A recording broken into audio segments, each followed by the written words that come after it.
നമുക്ക് ഏറ്റവും അടിസ്ഥാനപരമായ വേദപുസ്തകത്തിലെ ചില സത്യങ്ങളിലേക്ക് നമുക്ക് നമ്മുടെ ശ്രദ്ധയെ തിരിക്കാം.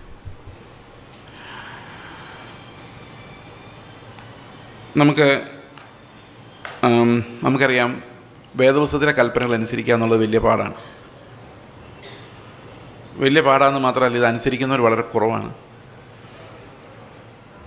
വളരെ കുറവാണെന്നല്ല, ആരും തന്നെ ഇല്ല എന്നുള്ളതാണ് സത്യം. നമ്മൾ കർത്താവ് യേശുക്രിസ്തു നമ്മളോട് വ്യക്തമായി പഠിപ്പിച്ച ചില കാര്യങ്ങളെക്കുറിച്ച് ഓർക്കുമ്പോൾ അതനുസരിക്കുന്ന ആരും തന്നെ ഇല്ല എന്നുള്ളതാണ് നമ്മൾ ചുറ്റും നോക്കുമ്പോൾ കാണുന്നത്. നമ്മൾ കണ്ണാടിയിൽ അങ്ങനെ നോക്കാറില്ല, നമ്മുടെ കാര്യം അങ്ങനെ നോക്കാറില്ല. മറ്റുള്ളവർ അനുസരിക്കുന്നില്ല എന്ന് നമുക്ക് ഉറപ്പാണ്, അതെല്ലാവർക്കും ഉറപ്പാണ്. അപ്പോൾ നമ്മളും അനുസരിക്കുന്നില്ലായിരിക്കും. അതുകൊണ്ടാണല്ലോ മറ്റുള്ളവർക്കും ഉറപ്പാകുന്നത്. വളരെ കട്ടിയുള്ള കൽപ്പനകൾ നമുക്ക് തോന്നുന്ന രീതിയിലാണ് ഗിരിപ്രഭാഷണം എഴുതപ്പെട്ടിരിക്കുന്നത്. അതുപോലെ യേശുക്രിസ്തുവിൻ്റെ ഓരോ ഉപദേശവും അങ്ങനെയാണ്. നിൻ്റെ കണ്ണ് നിനക്ക് ഇടർച്ച വരുന്നുണ്ടെങ്കിൽ ചൂഴ്ന്നെടുത്ത് എറിഞ്ഞു കളയുക എന്ന് പറയുന്നതും, സഹോദരനെ നിസാര എന്ന് വിളിച്ചാൽ, മൂഢ എന്ന് വിളിച്ചാൽ നരകത്തിൽ പോകുന്നു, ന്യായാധിപസംഘത്തിന് മുമ്പിൽ നിൽക്കേണ്ടി വരുമെന്നും പറയുന്നു. നിന്നോട് ആരെങ്കിലും വ്യവഹരിച്ച് ഉടുപ്പെടുത്താൽ പുതപ്പും കൂടെ കൊടുക്കാൻ പറയുന്നതും, നിൻ്റെ സ്വത്തെല്ലാം വിറ്റ് ദരിദ്രർക്ക് കൊടുത്തിട്ട് കർത്താവിനെ അനുഗമിക്കാൻ പറയുന്നതും, എവിടെയെങ്കിലും സുവിശേഷം പറയാൻ പോയാൽ എക്സ്ട്രാ ഡ്രസ്സോ ചെരുപ്പോ പേഴ്സോ എടുക്കരുതെന്ന് പറയുന്നതും, അങ്ങനെ പറഞ്ഞാൽ യേശു കർത്താവ് പറഞ്ഞ എല്ലാ കാര്യങ്ങളും, നിങ്ങളുടെ പിതാവ് സൽഗുണപൂർണ്ണനായിരിക്കുന്ന പോലെ നിങ്ങളും സൽഗുണപൂർണ്ണരാകുവിൻ, നിങ്ങളുടെ ശത്രുക്കളെ സ്നേഹിക്കുവിൻ, ഉപദ്രവിക്കുന്നവർക്ക് വേണ്ടി പ്രാർത്ഥിക്കുവിൻ, ഒരാൾ കരണത്തടിച്ചാൽ മറ്റേ കരണം കാണിച്ചു കൊടുക്കുവിൻ, അവനോട് എങ്ങനെ പ്രതികാരം ചെയ്യാൻ നോക്കി നടക്കരുത്. കർത്താവ് പറഞ്ഞ എല്ലാ കൽപ്പനയും നമുക്കൊരർത്ഥത്തിൽ പറഞ്ഞാൽ ഭാരമാണ്. ഞാൻ വളരെ നാളുകളായിട്ട് എന്നോട് 2001 or 2002 ഒരാളിനോട് ചോദിക്കുന്നത്, ചെയ്ത കൽപ്പന അനുസരിച്ചതാണോ? ഞാൻ പറഞ്ഞു, അത് ഞാൻ വിചാരിച്ച സ്നാനം നമ്മളെല്ലാം കൽപ്പന അനുസരിച്ചാണോ എന്ന് ചോദിക്കുമ്പോൾ ആദ്യം നമ്മുടെ ഹൃദയത്തിലേക്ക് വരുന്ന സ്നാനപ്പെട്ടതാണോ എന്ന്. ഞാൻ പറഞ്ഞു, അതല്ല ഞാൻ ചോദിച്ചത്. ഈ യേശുക്രിസ്തു പറഞ്ഞ ഏതെങ്കിലും ഒരു കൽപ്പന അനുസരിച്ചിട്ടുണ്ടോ? ഏതെങ്കിലും ഒരെണ്ണം. ഇപ്പം ഞാനിങ്ങനെ മത്തായിയുടെ സുവിശേഷം, മർക്കോസിൻ്റെ സുവിശേഷം മനസ്സിലിങ്ങനെ വന്നു, ഒരെണ്ണത്തിൽ പോലും ഞാൻ അനുസരിച്ചിട്ടില്ല. പക്ഷെ എങ്ങനെയോ ഞാൻ അനുസരിക്കുന്ന ഒരാളാണെന്നൊരു ഫീലിംഗ് എനിക്കുണ്ട്. കർത്താവ് വന്നാൽ പോകുന്നൊരു ചിന്തയുണ്ട്. പക്ഷേ ഇതൊന്നും അനുസരിച്ചിട്ടില്ല എന്നുള്ള കാര്യം നമ്മൾ ഒന്നും കൂടെ സൂക്ഷ്മമായിട്ട് നോക്കിയാൽ നമുക്ക് മനസ്സിലാവും. ഇതേതാണ്ട് എല്ലാവരുടെയും അവസ്ഥ. നമ്മൾ അനുസരിക്കും നമുക്ക് തോന്നുന്നത് എന്തുകൊണ്ടാണെന്ന് വെച്ച് കഴിഞ്ഞാൽ, നമുക്ക് ചില പ്രമാണങ്ങളുണ്ട്, സഭയുടെ ചില പ്രമാണങ്ങളുണ്ട്, അതൊക്കെ നമ്മൾ അനുസരിക്കുന്നുണ്ട്. അതുകൊണ്ട് നമ്മൾ അനുസരിക്കുന്നവരാണ് എങ്ങനെയോ ഒരു ഇംപ്രഷൻ നമുക്ക് തന്നെ കിട്ടിയിരിക്കുകയാണ്. നമ്മൾ മറ്റുള്ളവർ ചെയ്യുന്ന ചില കാര്യങ്ങൾ ചെയ്യാതിരിക്കുകയും മറ്റുള്ളവർ ചെയ്യാത്ത ചില കാര്യങ്ങൾ ചെയ്യുകയും ചെയ്യുന്നത് കൊണ്ട് നമ്മൾ ദൈവത്തെ അനുസരിച്ചവരൊന്നും വരുന്നില്ല, സഭയെ അനുസരിച്ചവരൊന്നും മാത്രമേ വരുന്നുള്ളൂ. അപ്പോൾ ദൈവത്തെ അനുസരിച്ചവരാവുക എന്ന് പറയുന്നത് വളരെ ബുദ്ധിമുട്ടാണ്. അതൊരു സൂചിക്കുഴ പോലെയാണ്. സൂചിക്കുഴയിലൂടെ ഒരൊട്ടകം കിടക്കുന്ന പോലെയാണ് നമ്മൾ കർത്താവിൻ്റെ ഓരോ കൽപ്പനയുടെ മുമ്പിൽ പോയി നിൽക്കുന്നത്. ആ ധനവാനെ സംബന്ധിച്ച് അറിയാമല്ലോ, യേശുവിനെ അനുഗമിക്കാൻ വന്ന ധനവാനെ സംബന്ധിച്ച് ആ കൽപ്പന അനുസരിച്ചാൽ ഒരൊട്ടകം സൂചിക്കുഴയിലൂടെ പോകുന്നതിനേക്കാളും പാടാൻ. അതുപോലെയാണ് കർത്താവിൻ്റെ ഓരോ കൽപ്പനയും അങ്ങനെയാണ്. അപ്പോൾ ഇന്ന് ഞാൻ ആദ്യം ചെയ്യാൻ പോകുന്നത്, അല്ലെങ്കിൽ പറയാൻ പോകുന്നത്, നമ്മൾ എന്തുകൊണ്ടാണ് ഇപ്പോഴും അനുസരിക്കാത്തവരും ഇപ്പോൾ വേണമെങ്കിലും ദൈവം ന്യായമായി വിധിച്ചാൽ നരകത്തിൽ പോകാൻ യോഗ്യരുമായിട്ട് ഇവിടെ ഇരിക്കുന്നത് എന്നുള്ള കാര്യമാണ്. കൃപയില്ലാതെ കർത്താവ് ന്യായാന്യായങ്ങൾ വെച്ച് വിധിച്ചാൽ നമ്മളെല്ലാം പോക്കാണ്.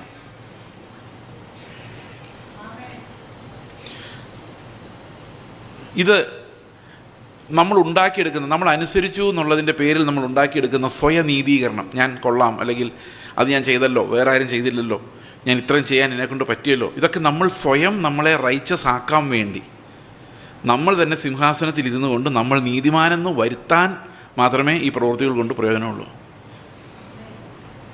V are comforted by the claims of self righteousness. നമ്മൾ സ്വയം നീതീകരിക്കപ്പെട്ട് നമ്മൾ അതിൻ്റെ ഒരു കംഫർട്ടിലിരിക്കുകയാണ്. ദൈവം ഇപ്പോൾ ഒരു നിമിഷം നമ്മുടെ ഹൃദയത്തെ ശോധന ചെയ്താൽ, ഒരു നിമിഷം നമ്മുടെ ഹൃദയത്തെ ശോധന ചെയ്ത് കഴിഞ്ഞാൽ, ആദം ഒരു പഴം പറിച്ചു തിന്ന പോലെയല്ല, ഇത് മൊത്തത്തോടെ പോക്കാണ്. അപ്പോൾ എങ്ങനെയാണ് നമ്മൾ രക്ഷപ്പെടുന്നത്? എങ്ങനെയാണ് നമ്മൾ അനുസരിക്കുന്നവരാകുന്നത്? എങ്ങനെയാണ് നമ്മൾ ദൈവത്തിന് വിശുദ്ധമായ ഒരു ജനമാകുന്നത്? ഈ അനുസരിക്കാത്ത ഈ കൂട്ടത്തെ എങ്ങനെയാണ് കർത്താവ് കൊണ്ടു നടക്കുന്നത് എന്നുള്ളതാണ് നമ്മൾ അറിഞ്ഞിരിക്കേണ്ട ഒരു പ്രധാനപ്പെട്ട കാര്യം. നമ്മൾ സ്വയം വിധിക്കുമ്പോൾ നമ്മൾ വിധിക്കപ്പെടുകയില്ല.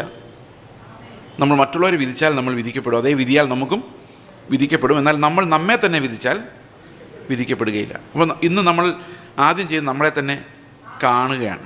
നമ്മൾ എവിടെ വരെ ഉണ്ട്, നമുക്ക് ദൈവം നമ്മോട് കാണിക്കുന്ന കരുണ എന്താണെന്ന് മനസ്സിലാക്കാൻ വേണ്ടിയാണ്.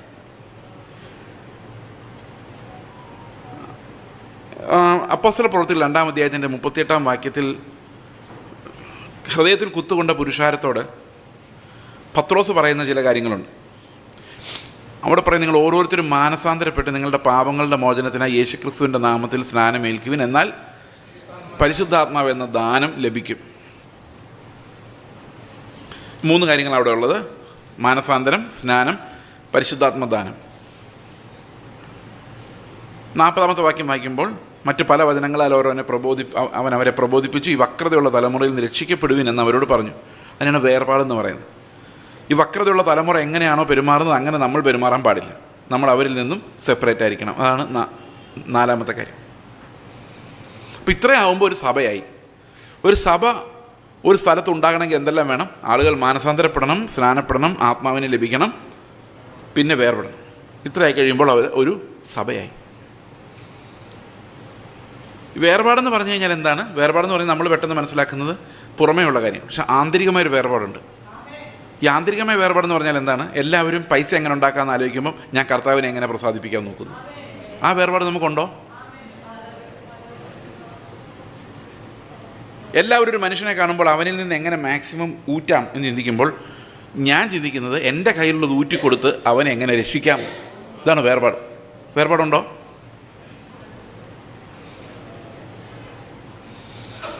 അപ്പോൾ നമ്മൾ വക്രതയുള്ള ഈ തലമുറ ചിന്തിക്കുന്നവർ ചിന്തിക്കുന്നില്ല. എല്ലാ മാതാപിതാക്കളും നമ്മുടെ പിള്ളേരെ എങ്ങനെ കാനഡയിൽ വിടാം, UK വിടാമെന്ന് ആലോചിക്കുമ്പം നമ്മൾ ചിന്തിക്കുന്നത് അവരെ ദൈവപ്രസാദമുള്ള മക്കളാക്കി എങ്ങനെ മാറ്റാമെന്ന് മാത്രം. വേർപാടുണ്ടോ?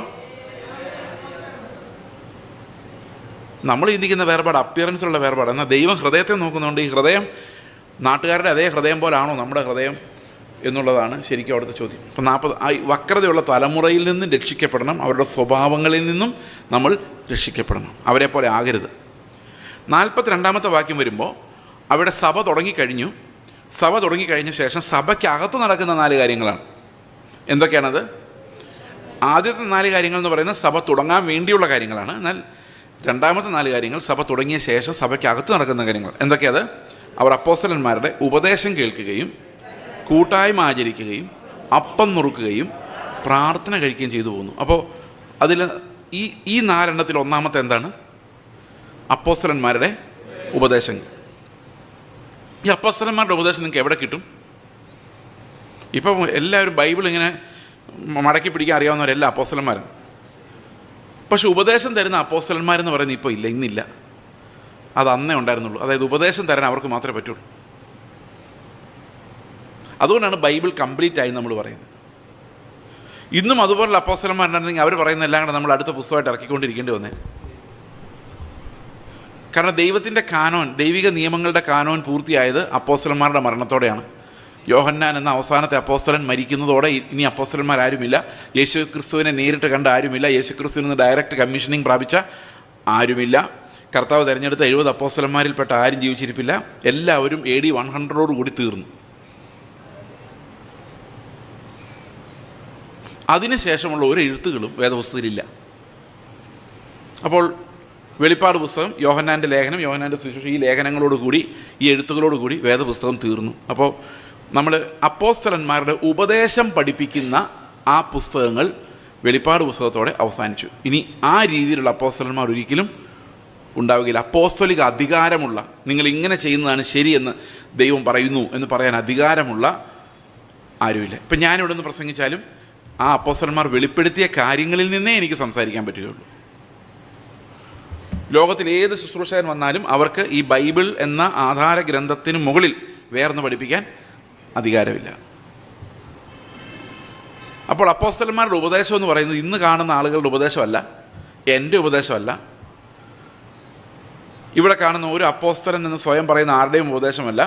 അപ്പോസ്തലന്മാരുടെ ഉപദേശം എന്ന് പറഞ്ഞു കഴിഞ്ഞാൽ ദൈവം അപ്പോസ്തലന്മാരിലൂടെ നമുക്ക് വെളിപ്പെടുത്തി തന്ന ദൈവിക മർമ്മങ്ങളുടെ പരിജ്ഞാനമാണ്. അപ്പോൾ ഒരു സഭ ഉണ്ടായിക്കഴിഞ്ഞാൽ പിന്നെ എന്താ ചെയ്യേണ്ടത്?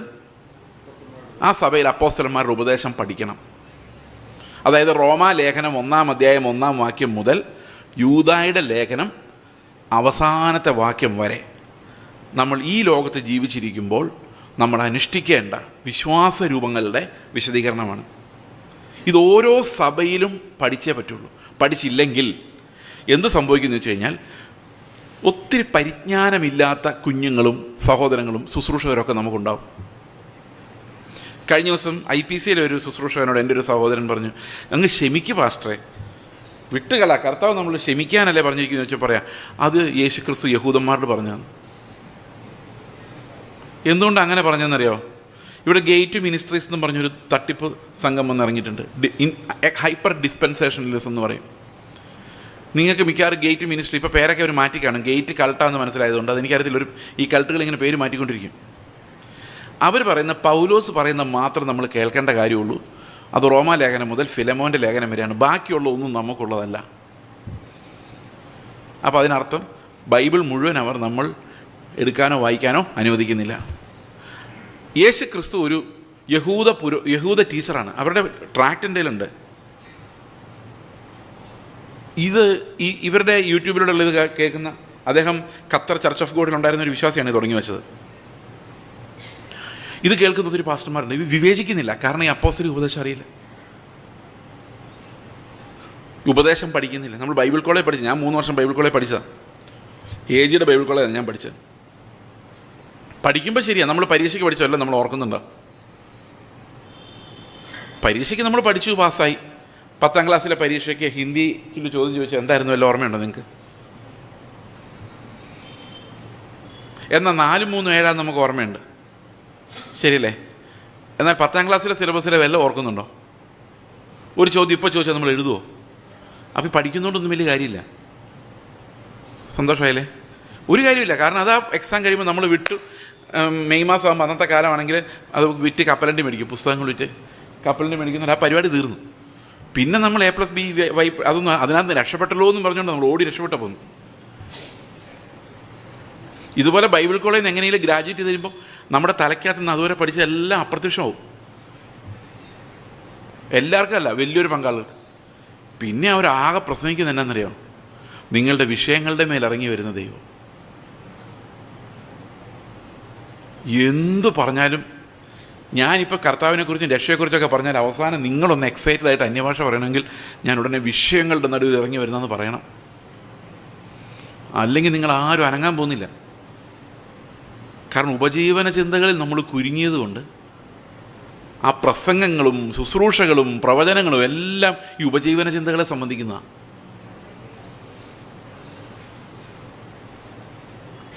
ഈ ഉപജീവന ചിന്തകൾ എന്ത് തിന്നും എന്ത് കുടിക്കും, ഈ ആങ്സൈറ്റി പരിഹരിക്കാൻ വേണ്ടിയാണ് ആൾക്കാർ നടക്കുന്നത്.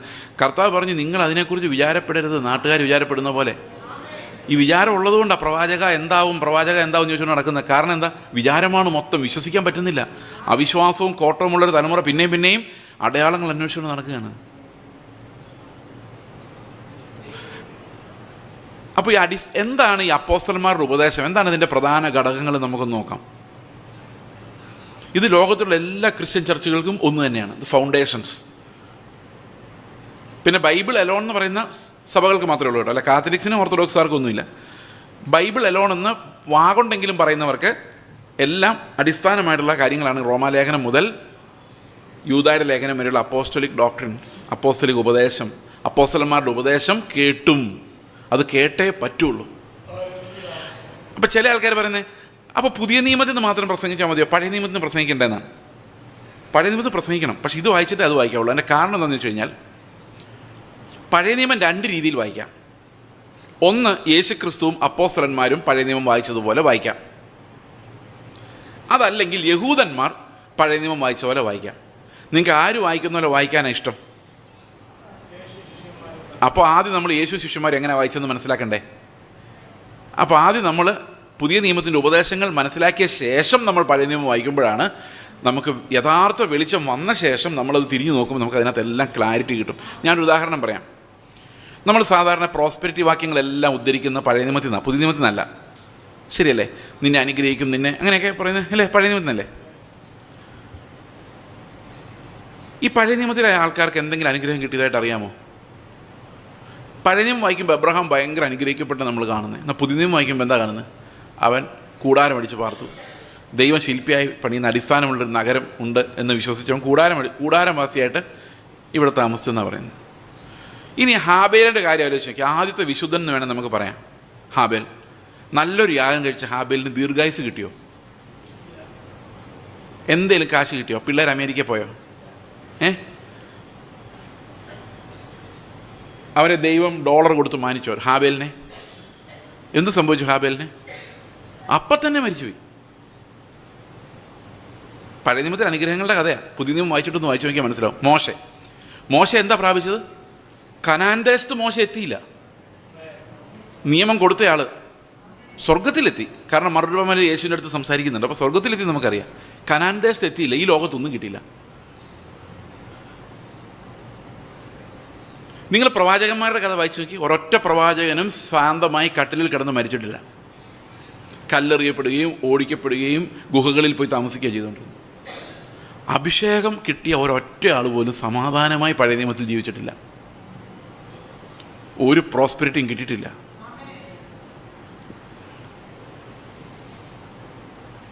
ശരിയാണോ? അവർ നല്ലൊരു പുനരുത്ഥാനം പ്രതീക്ഷിച്ച് ഉദ്ധാരണം വേണ്ട, എനിക്ക് പുനരുത്ഥാനം മതി എന്ന് കർത്താവിനോട് പറഞ്ഞവരെന്ന് എബ്രായ ലേഖനത്തിൽ പറയുന്നു. പിന്നെ ആർക്ക് അനുഗ്രഹം കിട്ടുന്നതെന്നറിയോ? അനുഗ്രഹം കിട്ടുന്ന ഇത്തിരി തെമ്മാടിത്തൊക്കെ കയ്യിലുള്ള അഭിഷേകമില്ലാത്ത സാധാരണ മനുഷ്യർക്ക് ദൈവം കൊടുക്കുന്ന ഒരു വാഗ്ദത്വമാണ് അനുഗ്രഹം. അതായത് അനുസരണം ഇല്ലാത്ത പിള്ളേരോടാണോ അല്ലേ നിങ്ങൾ പറയുന്നത് മര്യാദയ്ക്ക് പുസ്തകമൊക്കെ അടുക്കി വെച്ചാൽ നിങ്ങൾക്ക് ഒരു ചോക്ലേറ്റ് തരാം എന്ന് പറയുന്ന അനുസരണം ഉള്ളവരോടാണോ ഇല്ലാത്തവരോടാണോ? ഈ ചോക്ലേറ്റ് കിട്ടിയില്ലെങ്കിൽ അവരനുസരിക്കില്ല. അപ്പോൾ അവരോട് പറഞ്ഞ് മര്യാദയ്ക്ക് ഇതെല്ലാം ചെയ്താൽ ഞാൻ നിന്നെ അനുഗ്രഹിക്കുക. ആ ജനത്തോടാണ് പറയുന്നത്. ആ ജനം അല്ലേ അനുസരിക്കില്ല. ഇത് കൊടുത്താലേ അനുസരിക്കുള്ളൂ. അവരുടെ ഹൃദയത്തിൽ അനുസരണമില്ല. ഹൃദയത്തിൽ അനുസരണം ഉണ്ടെങ്കിൽ ഒരു വാഗ്ദത്വം ഇല്ലെങ്കിലും നമ്മൾ എന്ത് ചെയ്തിരിക്കും? അനുസരിച്ചിരിക്കും. അപ്പോൾ ഈ ലോകത്തിലെ അനുഗ്രഹങ്ങളെല്ലാം ദൈവം വെച്ചത് ആർക്ക് വേണ്ടിയാണ്? മർക്കടമുഷ്ടിയുള്ള ഒരു ജനത്തെ കൊണ്ട് അനുസരിപ്പിച്ച് ദൈവത്തിനൊരു ജനത ഈ ലോകത്ത് മെശിഹായുടെ വരവിന് വേണ്ടി ഒരുക്കാൻ വേണ്ടി കരുതി വെക്കാൻ വേണ്ടി വെച്ചിരുന്നതാണത്. അല്ലെങ്കിൽ ഒറ്റ വാക്കിൽ പറഞ്ഞാൽ ഈ ലോകം നമുക്ക് അന്യമാണ്. ഈ ലോകത്തിൽ നമ്മൾ യാതൊന്നും പ്രതീക്ഷിക്കേണ്ട. നല്ല കാലമൊന്നും വരാൻ പോകുന്നില്ല. ദുഷ്കാലമാണ് വരാൻ പോകുന്നത്. ഈ ലോകം നശിച്ചു പോകാൻ പോവുകയാണ്. അപ്പം പഴയ നിയമം പുതിയ നിയമം ഒന്ന് തന്നെയല്ലേ? പഴയ നിയമം പുതിയ നിയമം ഒന്ന് തന്നെയാണ്. എങ്ങനെ വായിക്കുമ്പോഴാണ് ആ പുതിയ നിയമത്തിൽ കർത്താവ് എങ്ങനെ അതിനെ വ്യാഖ്യാനിച്ചു? ശിഷ്യന്മാരെങ്ങനെ എബ്രഹാമിൻ്റെ ലൈഫിനെ കുറിച്ച് വ്യാഖ്യാനിച്ചു? നോഹയുടെ ലൈഫിനെ കുറിച്ച് വ്യാഖ്യാനിച്ചു. ശിഷ്യന്മാരതെല്ലാം വ്യാഖ്യാനിച്ചിട്ടുണ്ട്. എന്തുകൊണ്ട് ഹാബേലിൻ്റെ യാഗത്തെ കർത്താവ് സ്വീകരിച്ചു? എന്തുകൊണ്ടാണ് സ്വീകരിച്ചത്? അവിടെ പറയുന്നത് ഹാബേൽ വിശ്വാസത്താൽ കായിൻ്റെതിനേക്കാളും ശ്രേഷ്ഠമായൊരു യാഗം കഴിച്ചു. അപ്പോൾ അതിൻ്റെ ഡിഫറൻഷ്യേറ്റിംഗ് ഫാക്ടർ എന്ന് പറയുന്നത് ഹാബേലിൻ്റെ ഹൃദയത്തിലുണ്ടായിരുന്ന വിശ്വാസമായിരുന്നു. അത് പുതിയ നിയമം വായിക്കുമ്പോൾ നമുക്ക് മനസ്സിലാകുന്നത്. പഴയ നിയമം വായിച്ചിട്ട് വർണ്ണശബളമായ കഥകൾ പറയുമ്പം നമ്മൾ ശ്രദ്ധിക്കണം. വെളിച്ചം അടിച്ചിരിക്കുന്നു, പുതിയ നിയമത്തിൻ്റെ വെളിപ്പാട് വന്നിരിക്കുന്നു, പഴയ നിയമത്തിൽ നമ്മൾ കാണുന്ന മർമ്മങ്ങൾക്ക് ഇതാണ് അർത്ഥം എന്ന് പുതിയ നിയമത്തിൽ നിന്ന് പറയാൻ പറ്റിയാൽ മാത്രമേ നമ്മൾ പഴയ നിയമം വായിച്ചിട്ട് കാര്യമുള്ളൂ. ബൈബിളിൽ ഓരോ വാക്കും നമുക്ക് പ്രധാനമാണെങ്കിലും അത് പുതിയ നിയമത്തിൽ അപ്പോസ്തലിക ഉപദേശത്തിൻ്റെ വെളിച്ചത്തിൽ വേണം നമ്മുടെ എല്ലാ വചനങ്ങളെയും വ്യാഖ്യാനിക്കുവാൻ. അങ്ങനെ വ്യാഖ്യാനിക്കുമ്പോൾ ബൈബിൾ ഒരൊറ്റ പീസായിട്ട് നമുക്ക് ലഭിക്കും. അല്ലെങ്കിൽ ഈ ഹൈപ്പർ ഡിസ്പെൻസേഷനിസ്റ്റുകൾ പറയുന്ന പോലെ അത് അവർക്ക് ഇത് ഇവർക്ക്. ഒരാൾ ചോദിക്കുന്നത് റോമാക്കാർക്ക് എഴുതിയ ലേഖനമല്ലേ, അത് റോമാക്കാർ വായിച്ചാൽ പോരെ എന്നാ മതിയോ? എന്നാൽ പിന്നെ നമുക്കൊന്നും വായിക്കാൻ പറ്റത്തില്ല. എല്ലാം അവർക്ക് ഇവർക്ക് എഴുതിയതാ. ലൂക്കോസ് തിയോഫിലോസിന് എഴുതിയതാ ലൂക്കോസിൻ്റെ സുവിശേഷം. മത്തായി അവിടുത്തെ അരമായ ഭാഷയിലാണ് മത്തായി ആദ്യം എഴുതുന്നത്. മത്തായിയുടെ സുവിശേഷം ആദ്യത്തെ കോപ്പി ഗ്രീക്കിലല്ലായിരുന്നു, അരമായ ഭാഷയിലായിരുന്നു. അത് അവിടുത്തെ എബ്രായ വിശ്വാസികൾക്ക് എഴുതിയതാണ്. അപ്പോൾ നമുക്ക് വേണ്ടേ? അവർക്ക് എല്ലാം എഴുതിയത് നമുക്കും വേണം. കാരണം എന്താ? നമ്മളും അവരിൽ ഒരാളാണ്. ആഗോള സഭയുടെ ഭാഗമാണ്. അന്നുണ്ടായിരുന്ന വിശുദ്ധന്മാരുടെ സംഘത്തിലേക്കാണ് നമ്മളും ചേർന്നിരിക്കുന്നത്. അപ്പോൾ എന്തൊക്കെയാണ് ഈ അപ്പോസ്തലിക ഉപദേശത്തിലൂടെ നമ്മൾ മനസ്സിലാക്കുന്നതെന്ന് നമുക്ക് നോക്കാം. ഓക്കെ, അപ്പോസ്തലിക ഉപദേശം റോമാലേഖനത്തിലേക്ക് നമ്മൾ വരുമ്പോൾ അതിൻ്റെ 1:6 പറയുന്നു, സകല ജാതികളിലും വിശ്വാസത്തിന് അനുസരണം വരുത്തേണ്ടതിന്. ഈ സകല ജാതികളിലും വിശ്വാസത്തിന് അനുസരണം വരുത്തേണ്ടതെന്ന് പറഞ്ഞാൽ എല്ലാ ജാതികളും അനുസരിക്കേണ്ടതിന്. എങ്ങനെ അനുസരിക്കേണ്ടതിന്? എന്തനുസരിക്കേണ്ടതിന്? മത്തായിയുടെ സുവിശേഷം 28-ാം അധ്യായത്തിൻ്റെ 20-ാം വാക്യം, 19-20 വാക്യങ്ങൾ വായിച്ച്. ആകയാൽ നിങ്ങൾ പുറപ്പെട്ട് വായിച്ച്. ആരെങ്കിലും ഒരാൾ? ആകയാൽ നിങ്ങൾ പുറപ്പെട്ട് പിതാവിൻ്റെയും പുത്രൻ്റെയും പരിശുദ്ധാത്മാവിൻ്റെയും നാമത്തിൽ സ്നാനപ്പെടുത്തിയും, ശ്രദ്ധിക്കണേ, ഞാൻ നിങ്ങളോട് കൽപ്പിച്ചതൊക്കെയും പ്രമാണിക്കുവാൻ തക്കവണ്ണം ഉപദേശിച്ചുകൊണ്ട്. അപ്പം എങ്ങനെ ഉപദേശിക്കണം? യേശു ക്രിസ്തു ശിഷ്യന്മാരോട് എന്തെല്ലാം കൽപ്പിച്ചോ അതൊക്കെയും പ്രമാണിക്കത്തക്കവണ്ണം ഉപദേശിക്കണം. പറ്റുന്നുണ്ടോ നമുക്ക്? ഞാൻ വന്നിട്ട് നിങ്ങളോട് പറയാണ്, സ്വത്തെല്ലാം വിറ്റ് ദരിദ്രർക്ക് കൊടുക്കുക. ഉടനെ നിങ്ങൾ ചോദിക്കുന്ന ചോദ്യം എന്തായിരിക്കും? നിങ്ങളുടെ അവസ്ഥ എന്താണ് ചോദിക്കില്ലേ? അപ്പോൾ യേശു ക്രിസ്തു പഠിപ്പിച്ചതൊക്കെയും പ്രമാണിപ്പാൻ തക്കവണ്ണം ഉപദേശിക്കണമെങ്കിൽ എളുപ്പമാണോ? എളുപ്പമല്ല. ഇവിടെ കർത്താവ് എന്താ പഠിപ്പിച്ചിരിക്കുന്നത്? നിങ്ങൾ എങ്ങനെ ശിഷ്യന്മാരുണ്ടാക്കുമെന്ന് പറഞ്ഞേക്കുന്നേ? ഞാൻ നിങ്ങളോട് കൽപ്പിച്ചതൊക്കെയും പ്രമാണിപ്പാൻ തക്കവണ്ണം അവരെ ഉപദേശിക്കണമെന്നാണ്. അപ്പോൾ നമുക്കറിയാം നമ്മളെ കൊണ്ടത് പറ്റുന്ന കാര്യമല്ല. ആ ധനവാനായ ആളോട് പറയുമ്പം കർത്താവ് പറയുന്നത്, ഒട്ടകം സൂചിക്കുഴലിൽ പോകുന്നതാണ് ഒരു ധനവാൻ ദൈവരാജ്യത്തിൽ കയറുന്നതിനേക്കാളും എളുപ്പം. അപ്പോൾ ശിഷ്യന്മാർ ചോദിക്കുന്ന ചോദ്യം എന്താണെന്നറിയോ? അത്രയും പാടാണെങ്കിൽ രക്ഷിക്കപ്പെടുവാൻ ആർക്ക് കഴിയും? അപ്പോൾ ഇത്രയും വലിയ കൽപ്പനകളെല്ലാം വായിച്ചിട്ട് ശിഷ്യന്മാരെന്താ ചോദിക്കുന്നത്? ഇത്രയും പ്രയാസമാണ് ദൈവരാജ്യത്തിൽ കിടക്കാനെങ്കിൽ രക്ഷിക്കപ്പെടാൻ നിങ്ങൾക്ക് അങ്ങനെ തോന്നുന്നില്ല? ഇപ്പം തോന്നുന്നുണ്ടോ? ഇപ്പം ഞാൻ ഈ രാവിലെ മത്തായിയുടെ സുവിശേഷത്തിൻ്റെ കാര്യമൊക്കെ പറഞ്ഞപ്പോൾ നിങ്ങൾക്ക് തോന്നിയില്ലേ അങ്ങനെയെങ്കിൽ ആര് സ്വർഗത്തിൽ പോകാനാ പാസ്റ്ററെ തോന്നിയില്ലേ? കർത്താവിന് പറയുന്ന മറുപടി, മനുഷ്യരാൽ അത് അസാധ്യം, അത് ദൈവത്താൽ സാധ്യം. അപ്പോൾ നമ്മൾ ഇതനുസരിക്കണമെങ്കിൽ, സൂചിക്കുഴലോടെ പോകണമെങ്കിൽ അത് ആരെക്കൊണ്ട് മാത്രമേ സാധിക്കുകയുള്ളൂ. അതുകൊണ്ടാണ് ഈ അപ്പോസ്തല ഉപദേശം മനസ്സിലാക്കാതെ നമുക്ക് അനുസരിക്കാൻ പറ്റത്തില്ല. ദൈവം എങ്ങനെയാണ് നമ്മളെ അനുസരിക്കുന്നവരാക്കി മാറ്റുന്നതെന്നാണ് ഈ അപ്പോസ്തല ഉപദേശങ്ങൾ നമ്മളെ പഠിപ്പിക്കുന്നത്. അപ്പോൾ എത്ര പ്രധാനമുണ്ട് ഇതിന്? പ്രാധാന്യമുണ്ട്. റോമാലേഖനം പറയാണ്, ഞങ്ങൾ കൃപയും അപ്പോസ്തലത്വവും പ്രാപിച്ചത് ഈ അനുസരണം നിങ്ങളിൽ ഉണ്ടാക്കാൻ വേണ്ടിയാണ്. 6-ാം വാക്യം അങ്ങനെയല്ലേ പറയുന്നത്? സകല ജാതികളിലും വിശ്വാസത്തിന് അനുസരണം ഉണ്ടാകേണ്ടതിന് കൃപയും അപ്പോസ്തലത്വവും പ്രാപിച്ചു. അപ്പം ഇവർക്ക് ഈ ദൈവകൃപയും അപ്പോസ്തലത്വം എന്തിനു വേണ്ടിയാണ്? അവരാരോടെല്ലാം സുവിശേഷം പറയുന്നോ അവരിലെല്ലാവരിലും യേശുക്രിസ്തു കൽപ്പിച്ചതൊക്കെയും പ്രമാണിക്കുവാൻ തക്കവണ്ണം അനുസരണം ഉണ്ടാകേണ്ടതിന്. അല്ലേ? അപ്പം നമ്മളൊന്ന് ആലോചിച്ച് നോക്കി, എന്ത് ഭയങ്കര പണിയാണ് നമ്മുടെ മുമ്പിൽ കിടക്കുന്നത്. നമ്മുടെ മുമ്പിലുള്ള ജനം അനുസരിക്കുന്നവരായി മാറണം, നമ്മളനുസരിക്കുന്നവരായി മാറണം. നമ്മൾ ആരോടെല്ലാം സുവിശേഷം പറയുന്നോ അവരെല്ലാവരും അനുസരിക്കുന്നവരായി മാറണം. എന്തനുസരിക്കണം? നമ്മളീ പറയുന്ന സഭയുടെ കൽപ്പന അനുസരിച്ചാൽ പോരാ, ക്രിസ്തു നമ്മോട് പറഞ്ഞിരിക്കുന്ന നീതിയുടെ പ്രമാണങ്ങൾ അനുസരിക്കുവാൻ ശക്തരായി മാറണം. അപ്പോൾ സ്വർഗത്തിൽ ചെല്ലുമ്പോൾ നമുക്ക് പ്രതിഫലം ഉണ്ടാവും.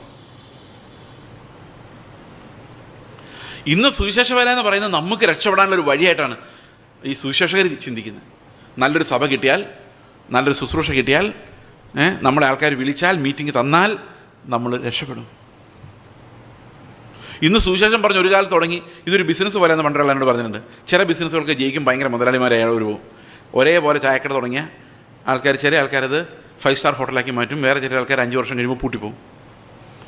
അതുപോലെ ഒരേ സമയത്ത് സുവിശേഷയിലേക്ക് ഇറങ്ങിയ കുറേ ആൾക്കാർ ഭയങ്കര ബിസിനസ്സിൽ സക്സസ്ഫുൾ ആകും. അവർ വീട് വയ്ക്കും, വലിയ കാറിൽ മേടിക്കും, എയറോപ്ലെയിനിൽ നിന്ന് ഇറങ്ങാൻ വയ്യാത്ത പോലത്തെ മിനിസ്ട്രി ഉണ്ടാകും. ബാക്കിയുള്ളവർ ഫെയിലായി പോകും. അവർ ചെറിയ കുടിൽ വ്യവസായമായിട്ട് 10 പേര് 5 പേരായിട്ടിരിക്കും. ശരിയല്ലേ? ആണോ? പ്രിയ സഹോദരങ്ങൾ, യഥാർത്ഥത്തിൽ ദൈവവേല ചെയ്തു തുടങ്ങിയാൽ 5 പൈസ കയ്യിൽ ബാക്കി ഉണ്ടാവില്ല. ആവശ്യമില്ല, ദൈവം നടത്തിക്കോളും. കാരണം കർത്താവ് നമ്മളെ ശുശ്രൂഷിക്കുന്ന കയ്യിലെല്ലാം ഉള്ളത് എടുത്ത് കൊടുത്ത് അവസാന തുള്ളി രക്തം വരെ ഒരു ദാസനെ പോലെ കൊടുത്തു തീർക്കുക.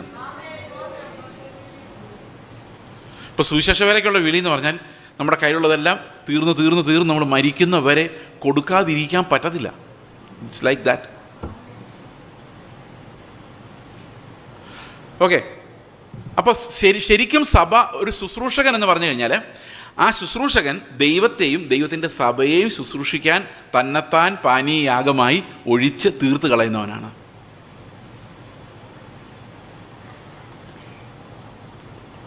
ഇന്ന് നമ്മൾ കാണുന്നത് നമുക്ക് ജീവിതം ഉണ്ടാകാനും അല്ലേ, നമ്മൾ എന്തിനാണ് കർത്താവിൻ്റെ ഏറ്റവും കൂടുതൽ നന്ദി പറയുന്നത്? ശ്രദ്ധിച്ചിട്ടുണ്ടോ? ഏറ്റവും കൂടുതൽ നന്ദി പറയുന്നത് എന്തിനാ പറഞ്ഞു? ഇത്രത്തോളം നടത്തിയതിന്, ഇത്രയും നന്മകൾ ജീവിതത്തിൽ തന്നതിന്, പിന്നെ അനേകം ആളുകൾ മരിച്ചു പോകാവുന്ന സ്ഥലത്ത് നമ്മളെ രക്ഷിച്ചതിന്. നിങ്ങൾ ആരെങ്കിലും കർത്താവെ 2000 വർഷങ്ങൾക്ക് ഞങ്ങളുടെ പാവങ്ങൾക്ക് വേണ്ടി ക്രൂശിൽ ഞങ്ങൾക്ക് പകരം മരിച്ച് ഞങ്ങളെ സ്വർഗത്തിന് യോഗ്യരാക്കിയതുകൊണ്ട് നന്ദി എന്ന് പറയാറുണ്ടോ ഈ വർഷിപ്പ് ലീഡേഴ്സ്? നിങ്ങളെ ശ്രദ്ധിച്ച് നോക്കിയോ. ഇതിപ്പം ഭയങ്കര വിലയേറിയ അമൃതാന്ന് വിചാരിച്ച അമൃത് എന്ന് പറഞ്ഞാൽ തിന്നാൽ പിന്നെ മരിക്കില്ല, ആ സാധനമാണ് അമൃത്. ഇപ്പം ഈ പാസ്റ്റർ എനിക്കിത് തന്നു, ഇത് കുടിച്ചു കഴിഞ്ഞപ്പം എനിക്കൊരു കാര്യം മനസ്സിലായി, ഞാൻ മരിക്കില്ല. അപ്പോൾ എനിക്ക് ഭയങ്കര നന്ദി തോന്നുന്നു. ആരോടാ? പാസ്റ്ററോട്. കാരണം എന്താ? വിലയേറിയ ഒന്നവൻ എനിക്ക്. അപ്പോൾ എന്തിനാ വില? ഈ സാധനത്തിനല്ലേ? ഇത്രത്തോളം നടത്തിയ, ഇത്രയും കാശ് തന്ന ദൈവമേ നിനക്ക് സ്തോത്രം എന്ന് പറയുമ്പോൾ എന്തിനാ വില? അതാണ്. ഇത്ര ബ്യൂട്ടിഫുള്ളായ മാമോനെ എനിക്ക് തന്നതിനായിട്ട്. എന്താ? ഇത്രയും മാമോനെ എനിക്ക് കൊണ്ടു തന്ന നിനക്ക് ഇരിക്കട്ടെ ഒരു ടിപ്പ് 10%.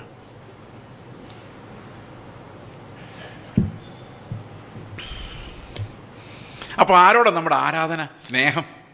പറ.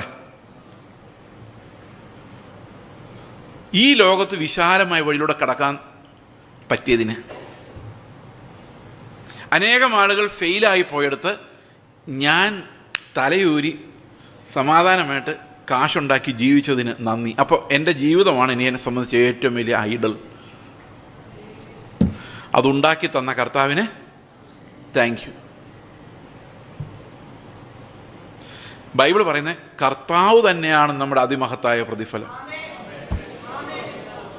അവൻ കൊണ്ടുതന്ന ഒന്നുമല്ല, നമുക്ക് തന്ന നല്ല ജീവിതമോ ഇതൊന്നുമല്ല. We got Jesus Christ. ക്രിസ്തുവിനെ നമുക്ക് ലഭിക്കുവാൻ തക്കവണ്ണം, അവൻ്റെ സ്വന്തം പുത്രനെ നമുക്ക് ഏൽപ്പിച്ചു തരുവാൻ തക്കവണ്ണം ദൈവം നമ്മെ സ്നേഹിച്ചു. ആ പുത്രനെ നമുക്ക് ലഭിച്ചു. അതാണ് നമ്മൾ നന്ദി പറയുന്ന കാര്യം. കർത്താവേ, നിന്റെ പുത്രനെ തന്നെ ഞങ്ങൾക്ക് തന്നതിനായി, അവൻ്റെ ജീവനെ തന്നതിനായി, അവൻ്റെ നീതിയും വിശുദ്ധിയും സ്വർഗത്തിലെ അവകാശവും നമുക്ക് തന്നതിനായി ഞങ്ങൾ നിന്നെ സ്തുതിക്കുന്നു. അപ്പം നമുക്ക് വാല്യൂ ഏതിനാ? ദൈവത്തിന്. ശരിയല്ലേ? അപ്പോൾ നമ്മൾ ദൈവത്തെ സ്തോത്രം ചെയ്യുന്നു എന്ന് പറയുന്നുണ്ടെങ്കിലും നമ്മൾ ശരിക്കും മഹത്വപ്പെടുത്തുന്നത് എന്തിനെയാണ്? ഈ ലോകത്തിലെ സമ്പത്തിനെയാണ്. നമ്മൾ സാക്ഷ്യം പറയുമ്പോഴും താങ്ക്സ് ഗിവിങ് മീറ്റിംഗ് ഒക്കെ നടത്തുമ്പോഴും ഞാൻ ഓർക്കാറുണ്ട്, എൻ്റെ ദൈവം എന്തിനാ താങ്ക്സ് ഗിവിങ് മീറ്റിംഗ്? എന്താ പിള്ളേർക്ക് ജോലി കൊടുത്തേനാ? പിള്ളേർ രക്ഷിക്കപ്പെട്ടതിനൊരു താങ്ക്സ് ഗിവിങ് നടത്തുക.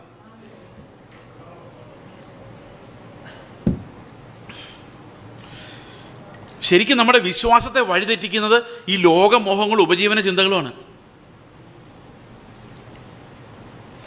അപ്പോൾ അപ്പോസ്തലിക ഉപദേശം എന്താണെന്ന് നമ്മൾ അറിയാൻ നമ്മൾ പെട്ടെന്ന് ചിന്തിക്കാൻ പോവാണ്. എന്താണ് ഈ അപ്പോസ്റ്റോളിക് ഡോക്ട്രിൻ? അപ്പോസ്റ്റോളിക് ഡോക്ട്രിൻ എന്ന വാക്ക് തന്നെയാണ് ഇംഗ്ലീഷിൽ ഉപയോഗിച്ചിരിക്കുന്നത്. റോമാലേഖനം 6-ാം അധ്യായത്തിൻ്റെ 17-18 വാക്യങ്ങളിൽ ഇതിൻ്റെ പ്രസക്തി നമുക്കറിയാം. എത്ര ഇമ്പോർട്ടൻ്റ് ആണ് അപ്പോസ്തലിക ലേഖനങ്ങൾ എന്നുള്ള കാര്യം. നിങ്ങൾ ഒരിക്കൽ പാപത്തിൻ്റെ ദാസന്മാരായിരുന്നുവെങ്കിലും, അടുത്ത വാക്യം, നിങ്ങളെ പഠിപ്പിച്ച ഉപദേശ രൂപത്തെ, the form of doctrine that you have been taught, നിങ്ങളെ പഠിപ്പിച്ച ഉപദേശ രൂപത്തെ ഹൃദയപൂർവ്വം അനുസരിച്ച് പാപത്തിൽ നിന്ന് സ്വാതന്ത്ര്യം ലഭിച്ച് നീതിയുടെ ദാസന്മാരായി നിങ്ങൾ മാറിയത് കൊണ്ട് ഞാൻ ദൈവത്തെ സ്തുതിക്കുന്നു. അപ്പം എങ്ങനെയാണ് നമ്മൾ പാപത്തിൻ്റെ ദാസ്യത്തിൽ നിന്ന് രക്ഷപ്പെട്ട് നീതിയുടെ ദാസന്മാരായി മാറുന്നത്? ഈ ഉപദേശരൂപം സ്വീകരിച്ചിട്ടാണ്. ഈ ഉപദേശരൂപം ഒരിക്കൽ പോലും കേൾക്കാതെ മരിക്കുന്ന എത്ര പെന്തക്കോസ്തുകാരുണ്ടെന്നറിയോ?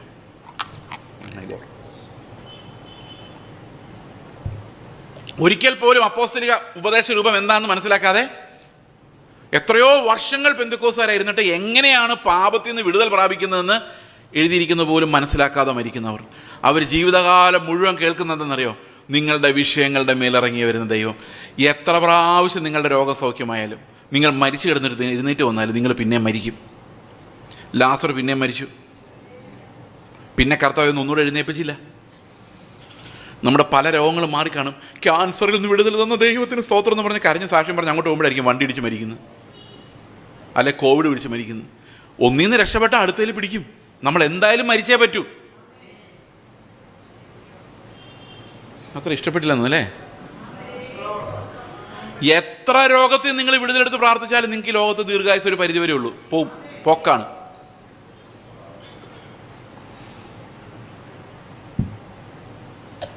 മലയാളികളുടെ ഏറ്റവും വലിയ സ്വപ്നം എന്ന് പറഞ്ഞാൽ സെറ്റിൽ ആവുക എന്നുള്ളതാണ്, അല്ലേ? സെറ്റിലാകാൻ വേണ്ടി പ്രാർത്ഥിക്കും. പാസ്റ്റർമാരുൾപ്പെടെ എല്ലാവരും സെറ്റിലാകാൻ വേണ്ടി പ്രാർത്ഥിക്കും. എന്താ സെറ്റിൽമെൻ്റ് എന്ന് പറഞ്ഞാൽ?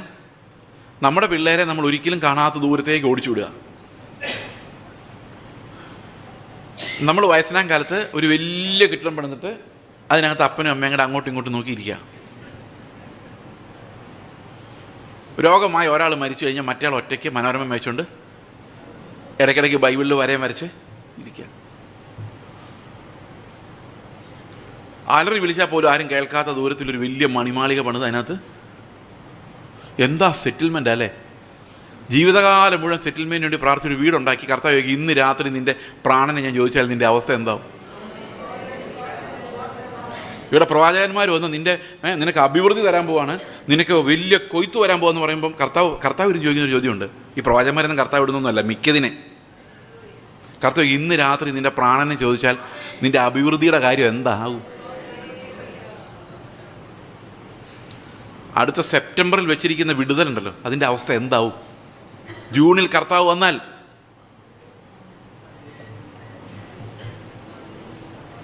എന്നിട്ട് പിന്നെ അവരുടെ അടുത്ത് പോയിരിക്കും.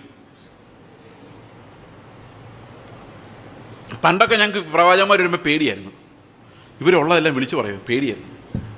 ഞാൻ പലപ്പോഴും പറഞ്ഞു, എൻ്റെ പ്രവാചകന്മാരെടുത്ത് വരുമ്പം കർത്താവെ ഒന്നും വെളിപ്പെടുത്തി കൊടുക്കല്ലേ, ഞാൻ ഇനിമേൽ നന്നായിക്കോളാം. കാരണം കോളേജിൽ പഠിക്കുന്ന സമയത്ത്, രക്ഷിക്കപ്പെട്ട് വരുന്ന സമയത്ത് ഭയങ്കര കുറ്റബോധമാണ്. കർത്താവ് ഇത് ദൈവത്തിന് മുമ്പിൽ എങ്ങനെ, പിന്നെ ഇതൊക്കെ അങ്ങ് ശീലമാവും. വരുന്ന സമയത്ത് ഭയങ്കര കുറ്റബോധം. അപ്പോൾ ഈ പ്രവാചകന്മാർ വരുമ്പോൾ ഇതെല്ലാം കർത്താവ് രേഖപ്പെടുത്തി വെച്ചിട്ട് എന്നെ പിടിക്കും എന്നൊരു പേടി ഉള്ളിലുണ്ട്. അതുകൊണ്ട് ഈ പ്രവാചകന്മാർ വരുമ്പോഴെല്ലാം പേടിയാണ്. അപ്പോൾ പ്രാർത്ഥിക്കും, കർത്താവെ ആ പുള്ളിക്ക് ഒന്നും വെളിപ്പെടുത്തി കൊടുക്കില്ല, ഞാൻ സമാധാനമായിട്ടൊന്ന് പൊക്കോട്ടെ, ഞാൻ മേലെ പാപം ചെയ്യില്ല. പക്ഷേ ഇപ്പോൾ പ്രവാചകന്മാർ വരുമ്പോൾ ആർക്കും ഒരു പേടിയില്ല. കാരണം ഇവർ പുകഴ്ത്താനും പൊക്കി പറയാനും പ്രോസ്പെരിറ്റി വാഗ്ദാനം ചെയ്യാനോ വരുന്നത് നമുക്ക് എല്ലാവർക്കും അറിയാം. ഒരിക്കലും പ്രാർത്ഥിക്കാത്ത അമ്മച്ചിയുടെ നേരെ നോക്കിയിട്ട് രാത്രിയുടെ യാമങ്ങളിൽ കണ്ണീരൊഴുക്കി ഞാൻ കാണുന്നു പറയുമ്പോൾ അമ്മച്ചി ഹല്ലേലൂയ എന്ന് പറയും. കാരണം കിടക്കട്ടെ, ഞാൻ ഭയങ്കര പ്രാർത്ഥനക്കാരിയാണ്, നാട്ടുകാർ അറിഞ്ഞോട്ടെന്ന് അമ്മച്ചിയും വിചാരിക്കും. പക്ഷേ ഇവരെല്ലാം ചെയ്യുന്നത് എന്താണെന്ന് വെച്ച് കഴിഞ്ഞാൽ ക്രിസ്തുവിലുള്ള ഏകാഗ്രതയിൽ നമ്മളെ തെറ്റിക്കുകയും ഈ ഭൂമിയിൽ എന്തൊക്കെയോ നല്ല കാര്യങ്ങളുണ്ടോ നമ്മളെ ധരിപ്പിക്കുകയും ഈ ലോകം മോഹിക്കാൻ കൊള്ളാവുന്നതാണ്, ഇവിടെ ഒത്തിരി സമ്പത്ത് നിങ്ങൾക്ക് വേണ്ടി വെച്ചിട്ടുണ്ട്, നിങ്ങൾ ഈ ലോകം നിങ്ങൾ അവകാശമാക്കാൻ മാത്രം മനോഹരമാണ്, കനാനല്ല നിങ്ങൾ അവകാശമാക്കേണ്ടത് മിസ്രൈമാണ് എന്ന് പഠിപ്പിക്കുന്ന ഒരു ഉപദേശം കൊണ്ട് ഇവർ വരുന്നത്.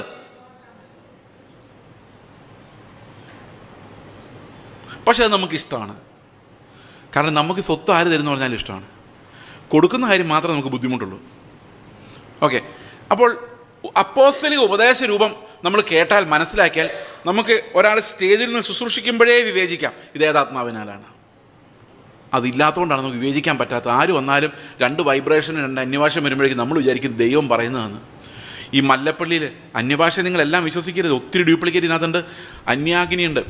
കഴിഞ്ഞ 3-4 വർഷങ്ങൾക്ക് മല്ലപ്പള്ളിയിലൊരു പാസ്റ്ററിനോട് പറഞ്ഞാണ്, ഞാൻ അവിടെ ഇടയ്ക്കിടയ്ക്ക് പ്രസംഗിക്കാൻ പറഞ്ഞു. അപ്പോൾ പുള്ളി പറഞ്ഞു, അവിടെ അന്യഭാഷ പറഞ്ഞുകൊണ്ടിരുന്നപ്പോൾ ഒരു സ്ത്രീയുടെ തലയിൽ പോയി പാസ്റ്റർ കൈവച്ചു, ഭൂതമിളകി.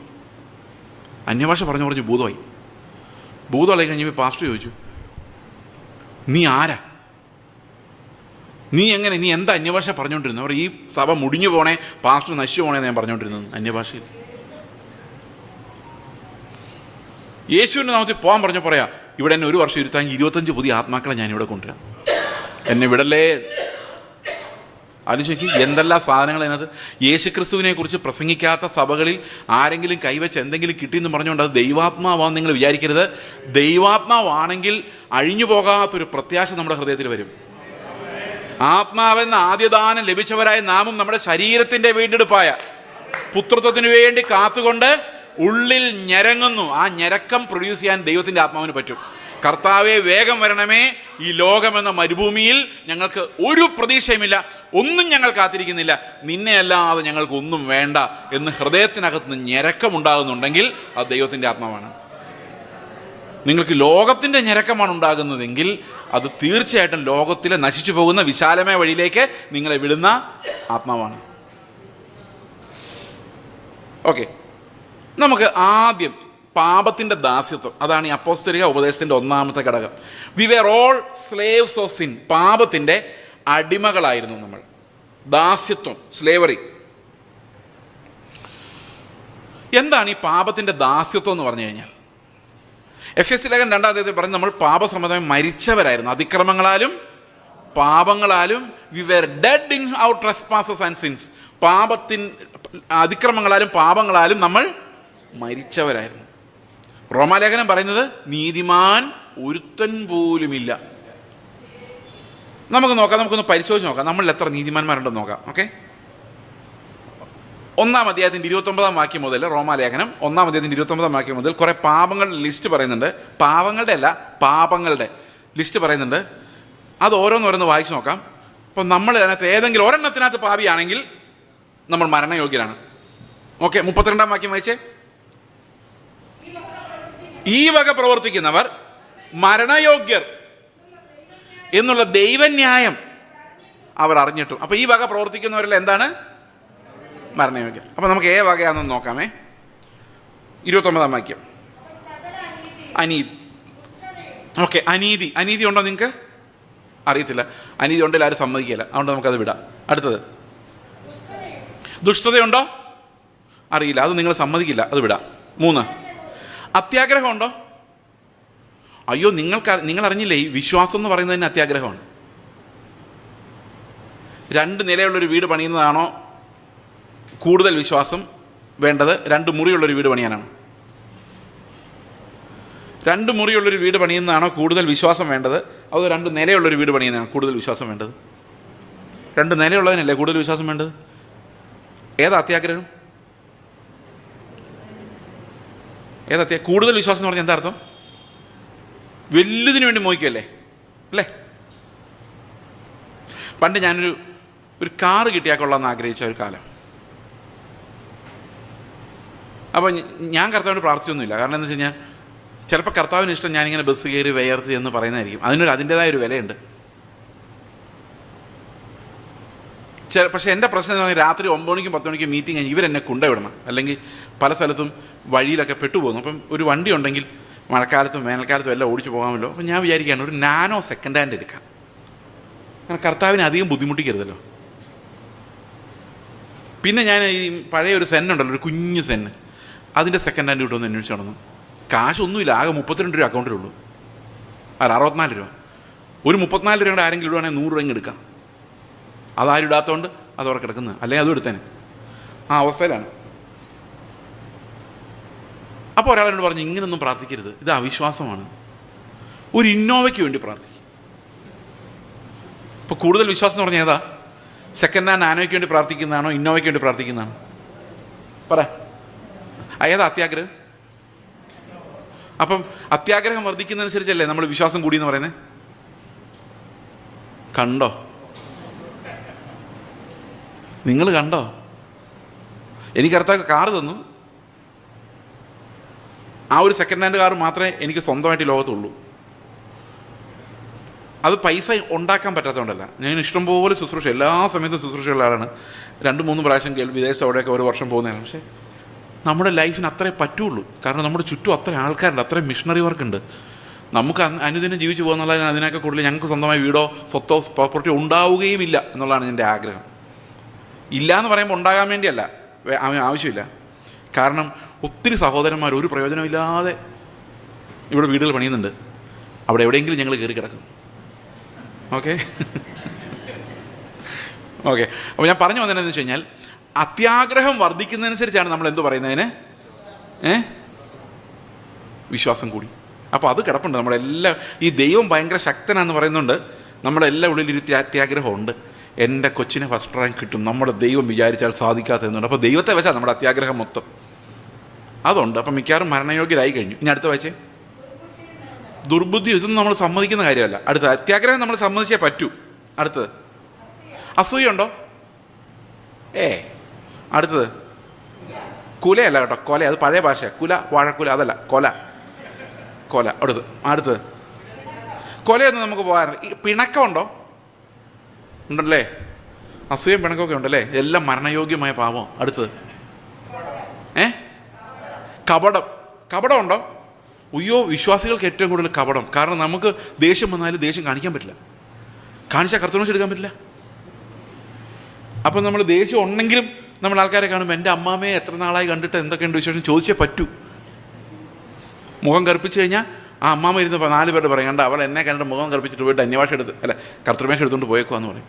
അവിടെ നിന്ന് അന്യഭാഷ പറയുന്നുണ്ടെന്ന് പറയും. അതുകൊണ്ട് നമ്മൾ പാസ്റ്റർമാരായാലും എത്രമാത്രം പാസ്റ്ററിനെ ഉപദ്രവിച്ച ആളായാലും ഇയാളെ കാണുമ്പം അച്ചായ പ്രൈസലോടെന്ന് പറഞ്ഞേ പറ്റൂ. കപടം കാണിച്ചേ. പാസ്റ്ററെ വീട്ടിൽ വന്നിട്ട് പോണേ, ആഹാരം കഴിച്ചിട്ട് പോകല്ലേ, ചുമ്മാതാ കപടം. ഈ ഒരു ഡ്യൂപ്ലിസിറ്റി അല്ലെങ്കിൽ ഡിപ്ലോമസി ആണ് ഇന്ന് ജീവിച്ചു പോകാൻ നമ്മളെ സഹായിക്കുന്നത്. നമ്മുടെ ഹൃദയത്തിലുള്ളതെല്ലാം അടുത്തുള്ള ആൾക്ക് വായിക്കാമെങ്കിൽ നമ്മൾ അടുത്തുപോലും ഇരുത്തത്തില്ല. So we pretend a little bit. നമ്മൾ ഇത്തിരി അഭിനയിച്ചു. അപ്പം കപടം എന്തായാലും കുറച്ച്. അടുത്തത്